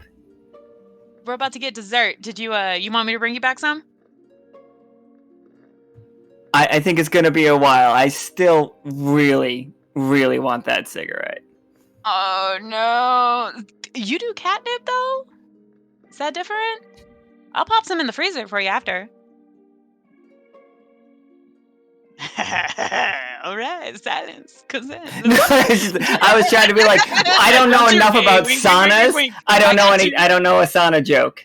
I know. You gotta sweat it out. I don't. It's sweaty. That's it. That's all I know. Hot rocks? Anyways, I'm gonna get you a slice. Like, all right. Well, glad you're not dead. A slice of what? No, this isn't my game. Yeah, is Squishy there is. We'll figure something out. We have people there who can probably make something that strange. We got it. Yeah, tell Peanut we've got it. Hell yeah. Now we got you, man. All right. Bye. Juris is looking. Okay, well, that's sure going to teach me to try to drink and contract. God, it feels like I died. You Awesome. did. Oh, so that explains a weird dream. Okay. Well, whatever. It's not the weirdest thing I've had to deal in this job. I don't know how to feel about that. Squishy, I'm going to need 2 sidebars as soon as you can get them. Does Juris do shows though? Like, are you like? So can we catch your act? Like, I mean, I guess I know. I kind of get stage fright. Keep that under your hat. I hear you. But the world's a stage, baby. You got this. What are you working on lately? Got any of those Feldman ones? Mainly I'm working on trying to keep all of you out of jail. Or killed. What are you doing for your hobbies? Like, first of all, what kind of cake you eat? What's your dessert? Let's talk about it over dessert. We got you. Let's workshop. Yep. And yeah, we'll say there with that, you all head in for dessert as well, it would be the end, but there is actually one more thing, and that would be you actually see there is its back. You thought it was a stage, but no. This time it seems like a hint of a stage in complete void. And there you see Chess right there, looking proud, talking to an unseen and unknown audience. He says, "So, wasn't that a wonderful murder mystery tonight? I'm just really impressed as to how they all did. Also got some nice stories, some nice little nifty background, some stuff there. That old age suffering, just the perfect thing. Now, of course, I would show them a bit of a sneak preview as to what's coming next, but one of them had to use those cards, so they're not going to see it. But you, audience, you're going to see it, and I want you to see. This will be interesting. This is some of the stuff that the crew of the Wanderpus will have to deal with next. And as it's invisible to both the crew and the chat and everyone else but this unseen crowd, you hear applause, then the moving of chairs, and soon, a standing ovation. And I think that's a good spot to stop it for today. Slackjaw. I'm slackjawed. That was wow. amazing. I feel like I got punished for using that card. You did. How dare I you? knew someone was going to use that card. Someone was going to use a card. Yeah. Well, it's either we use the card or we die. Well, not die, but seriously injured. Wasn't going to make you lose a limb. That's Alan's thing, but I had other plans. I was fully expecting to break my fucking phylactery today. I don't know why. I was like, I'm gonna break it. Rush me, please. Like I'm here. So, yeah, I think with that, we probably ought to do a quick recap of everything. Oh, Lord. And also give, everyone else a quick moment to rest.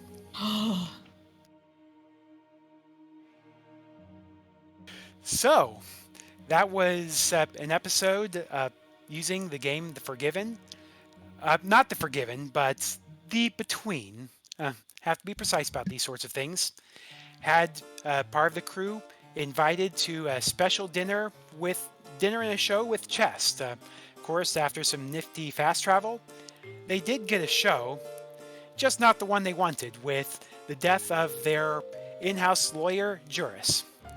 In fact, instead of them watching the show, they became the show, as there was soon a murder mystery, an exploration of this brilliant hotel and restaurant in the middle of hell, finding out some new things as to some new horticulture, some new jewelry work, a little bit of jealousy, a bit of Juris's past, a bit of Melinoe's past, a bit of Charity's past, and perhaps a bit of Ceylon's future. They managed to do the job, avenge Juris's death, although apparently he's not dead. I don't know, that's kind of weird, but I don't know, hell logic. I guess it works. But yeah, the party's safe and sound, albeit changed mentally. This isn't something they're going to forget, and it sure as heck is something the chest isn't going to forget. So, thanks everyone for letting me act as guest GM, especially, of course, thanks to Alan and Nika for trusting me with running a game. And of course, huge thanks to Jake, to Sparkly, to Twy, to Atus for being willing to participate, really rolling with this, even when I was throwing all sorts of various things at you, bits of plot, bits of stuff to add on. Oh, this has just been a great game. You guys did great. You really did. Like all of you guys did amazing. It was just really good job, like top to bottom. Truly. I still feel bad about my earlier stumble, but You're fine. You did fine, honestly. I think that bit of stage fright sort of made it work better, because it was someone just trying to tell the story with the world watching on them. Yeah, teamwork. You You won't beat yourselves up like way more than anybody else. Like you guys all do great. It's just like, oh no. There were so many times where Prof was like, "Would you like to do this?" And I'm like, "Nah." And it's like, "Oh, that's the game." Fuck. I should have done that. Oops. That is the game. That's the mechanics. Why'd I print out the reference sheets and stuff if I wasn't gonna be like, "Nah, Great. Job well done with rolling with those, like, with our silly punches and us having a good time, but also keeping the tone together and, like, pushing us forward. Job! Just great stuff, Prof. Great job. I really hope all of you enjoyed this, and maybe sometime in the distant future, maybe I'll get a chance to do this again. But well, this time I'm ready to basically die. I fucking know it. Yeah. He's gotta pee. Yeah. That feels like a good time for us to wrap up. Yeah, that and we're everyone playing can go again. We play die. tomorrow, guys. Yes, we do. So we're playing tomorrow for a Tuesday game. We're playing Kids on Bikes, with Clem, Vatna, Forge, and Gemini. So we'll see you tomorrow for that. And then I think Friday's game is Heart the City Beneath is the system, with Entopine, Forge, and Howl. So we will see y'all tomorrow. Thank you again, Prof. I really appreciated you doing this. It was so good. Like, So seriously. amazing. Oh, absolutely. But one does one's humble best. So we're all gonna fuck off and die. We'll see you tomorrow. Bye forever. Bye, everybody. Bye.